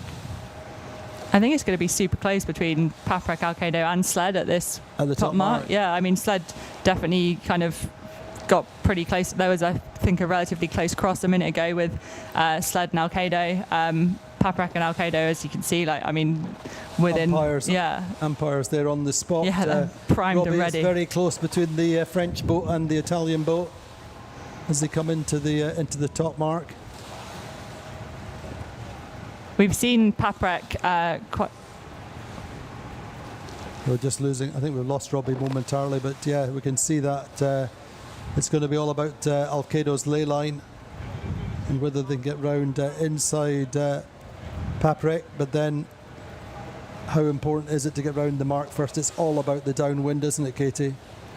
Yeah, it is. And for sure, Paprec have been quick. Alkedo just, I think, a little bit low. I think that might... Yeah. I mean, Platoon made it work on the race before by doing that. But if Paprec can just get a bow round in front and just get around boat length in front, then I think on the downwind... A little thing where a champion match racer is much better at doing that fine manoeuvre. Andrea Lacorte does it quite nicely in the end, but that was a gain to Paprec. And Alkedo just lose their jib momentarily, letting Sled roll over the top of them.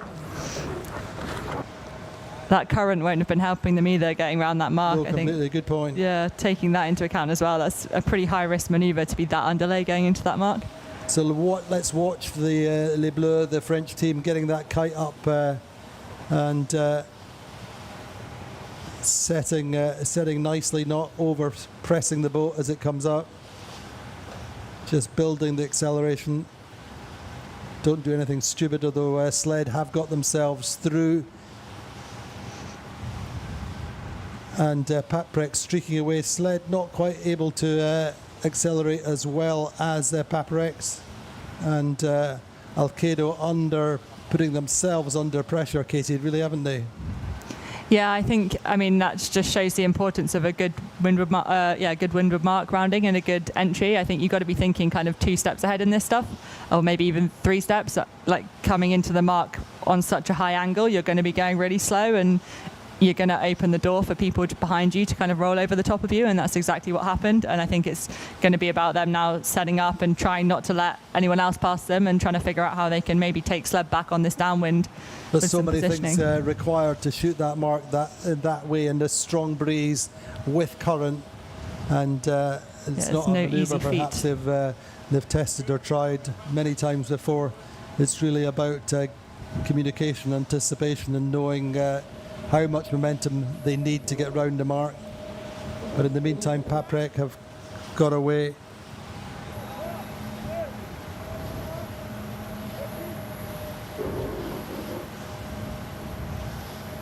That's cool watching the chat there. Telling us that he stopped smoking, but Paprec are absolutely smoking.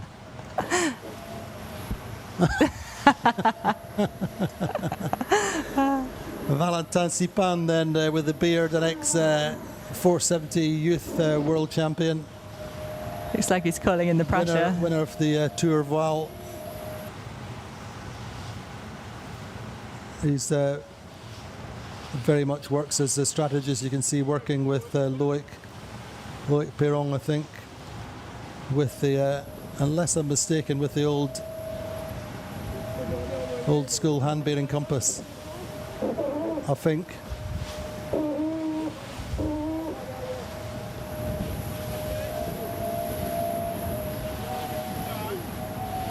You can hear the boat literally singing because it's so lit up. Fabulous. So Paprec, I haven't seen Jean-Luc. I'm not sure whether he's here at the moment. Making 21, 22 knots. As you said, Katie, it's important not to bury the bow. Try not to decelerate too quickly. But Paprec, Robbie, absolutely lit up on this final downwind of the day. Yeah, they absolutely are, Andy, and I'm not surprised to see the whole fleet come out to this right-hand side looking downwind. As I mentioned earlier, with the breeze coming round the island there, they're just getting further outside the lee of the island, so there's more waves and there's definitely more pressure, and Paprec and Sled, they all look very lit up out on this right-hand side, Andy. And it's looking like another kite for a Gladiator, an expensive day for Tony Langley. Seem to have lost their kite there just... Anyway, then look at that. Look how Sled and Platoon Aviation go in for jibes absolutely in stereo. Jiving. In exactly the same time. It was like they were joined by a piece of string. Sled complete their jibe better and accelerate away from it much better than Platoon Aviation. Stunning drive by Paprec as well. Just jibe as well. They have to respond to stay with them, and Sled moving away from Platoon Aviation respond. The French team having to work hard to keep their lead. It's great just watching, and Platoon Aviation have blown their kite. That is not where you want to have a blowout. Absolutely not. That's really going to cost them. Meantime, Sled are absolutely flying. They've got it into this big gust first. Paprec, I think, managing to sail a little bit deeper, but they're both at the same speed, 22 knots, 21.7 for Sled, 21.22 for Paprec. Platoon Aviation losing out. That will be to Crioula's advantage. Alkedo Vitamina, after that top mark grounding, was a little bit scrappy. They're losing out to the Brazilians. And will Crioula and Alkedo be able to get back up to Platoon Aviation, who lost their kite? 24 knots almost for Paprec at the moment, 23.9 knots. More and more like a two-boat race, this one, Robbie, isn't it? They are lit. Right, Andy, we see both boats handling this breeze really, really well. You saw both those jibes there, really safe and really calm. We saw what happens if you just get a bit too powered up, like the kite bursting on Team Platoon there, and these two front boats, they're really seeing the standard in how to sail in these heavy topping conditions, Andy. Indeed, they are. Just watching how Paprec work as a team, helping out with the loaded kite sheet, and looks like Crioula have just broached, having to pull their kite, and not sure what happened there, but the kite is in the water. Meantime, Paprec moving clear. Only Sled and Paprec have sailed a mistake-free race so far. On board with the French team. That was a bold thing to say as a commentator. This place to a finish in 20 plus knots. Oh God! Oh God! Absolutely, the French are on fire. Sled going well. There's a great competitor's view of the rivals from Paprec. Back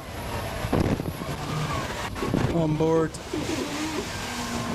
Paprec have moved 100 metres clear. The angle and the from the drone foreshortens the distance between the Paprec and Sled. Alkedo have come back. Trinity Racing getting themselves up to fourth. They're sailing a more solid race. I think for Trinity, that is a case of like just, I mean, they've kept it simple. They've taken 2 places on this downwind just by other boats having issues around them. And I think that's, all you can do in this stuff. Anyway, here come the French team, Paprec, through the finish line. Way. They're getting their first race win.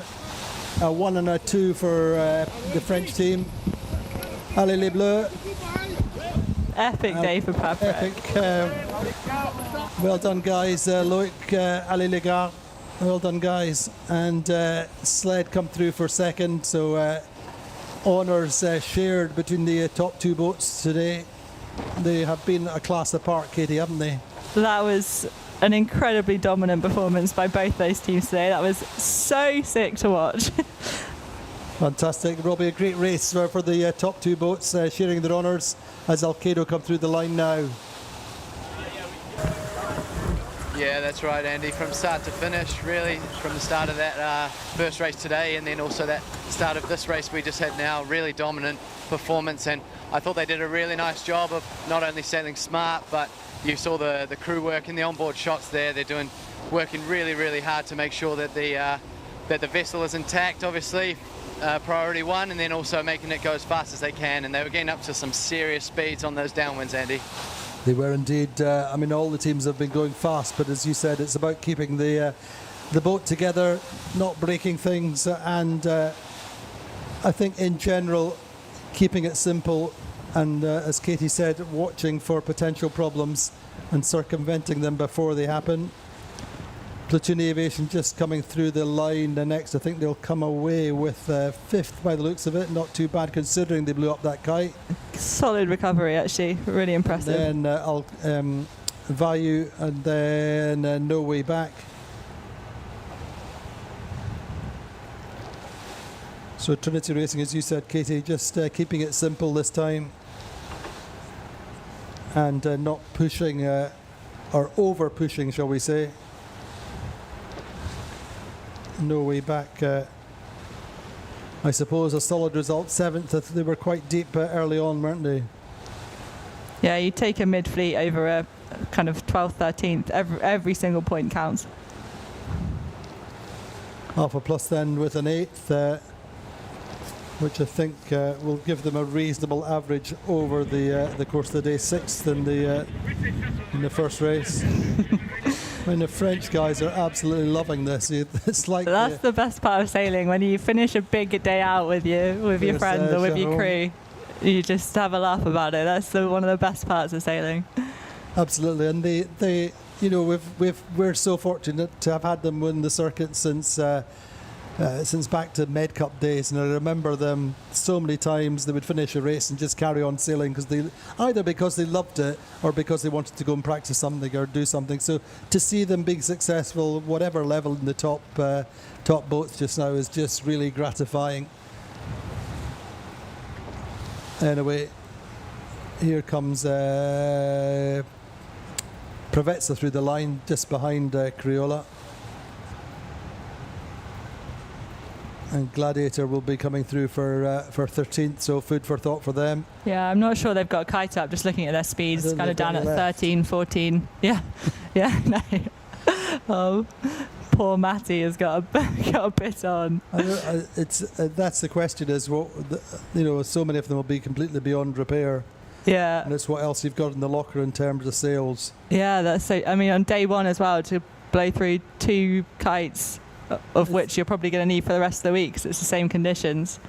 And this is these images are in common to what we saw in the first race. First race, it was Trinity finishing with no kite and waiting just to get through the finish line in what you might call delivery mode.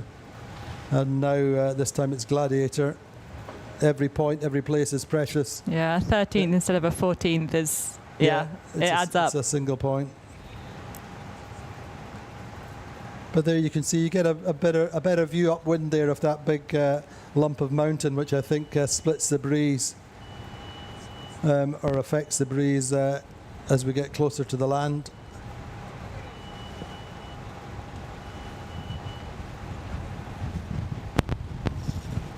But this, of course, is Marina Rubicon is has become one of the main bases for Olympic classes training in the winter now, Katie, hasn't it? Yeah, for sure. Every winter you have most of the sailing classes, or a lot of the sailing classes, go to Lanzarote, and then the IQ foilers as well, and then the kiters go to Fuerte. So, we're all very well versed with this area of water, and it's so epic, especially when it turns it on like this. It's big breeze, big waves. It's such an epic place to sail. Yeah, the CEO of the marina was saying that the break, or the dock, as it were, opposite to where we launch, is normally full of Olympic class boats through the winter. Lots and lots of different nations competing here. So there we go. Patrick, the French team, leading on count back by virtue of race 2 win. the French team leading Marina Rubicon 52 Super Series Sailing Week first day. Paprec leading sled in second on the same points. Alkedo Vitamina on 10 points, 11 for Alpha Plus, 11 for Platoon Aviation, 12 for No Way Back, 13 for Allegre, Vayu 15, 16 for Trinity Racing. Teasing Machine consistent with a pair of 10ths. Gladiator a little bit up and down, 8th and 13th. Provetza 11th and 12th. And Crioula DNS and an 11th. 25 points for them. So so many things to learn. Robbie, your thoughts on day one on the water? Yeah, definitely good to get a perspective on the water here. We're getting smashed by a few waves ourselves, so it feels like we've been sailing on these boats just as much. But no, awesome to see Sled and Paprec really leading the charge. I mean, a 2 and a 1 from both of them in such troubling conditions is very impressive to see. And I think a lot of these other boats and other teams potentially with some breakages will just have to go back to the drawing board a wee bit on how to keep the vessel best intact and make sure that their boat handling is potentially a bit more slick for day 2. But I'm expecting some more conditions like this tomorrow. And you think that's the case. Katie, your thoughts? It's Sled and Paprec have been a class apart, haven't they? Yeah, for sure. And I mean, I would just like to point out that they were my predictions for this event. So more of the same tomorrow. I think that James Line called it Groundhog Day after the practice race yesterday. Groundhog Day tomorrow, more 20 knot breezes, and nobody's going to be complaining. A few visits to physiotherapists and so on this evening, but we'll see you again tomorrow for the second day of the Marina Rubicon Lanzarote 52 Super Series Sailing Week. We'll see you then.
Palm Beach Motor Yachts, we build for those who lead.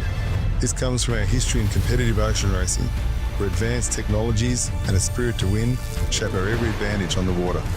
We carry those lessons into every motor yacht that we design and build, using efficient and balanced hulls to deliver performance that feels effortless. Paired with meticulous craftsmanship and engineering, it creates a quiet confidence you can sense the moment you take the helm. Palm Beach Motor Yachts, from ocean racing innovation to cruising perfection.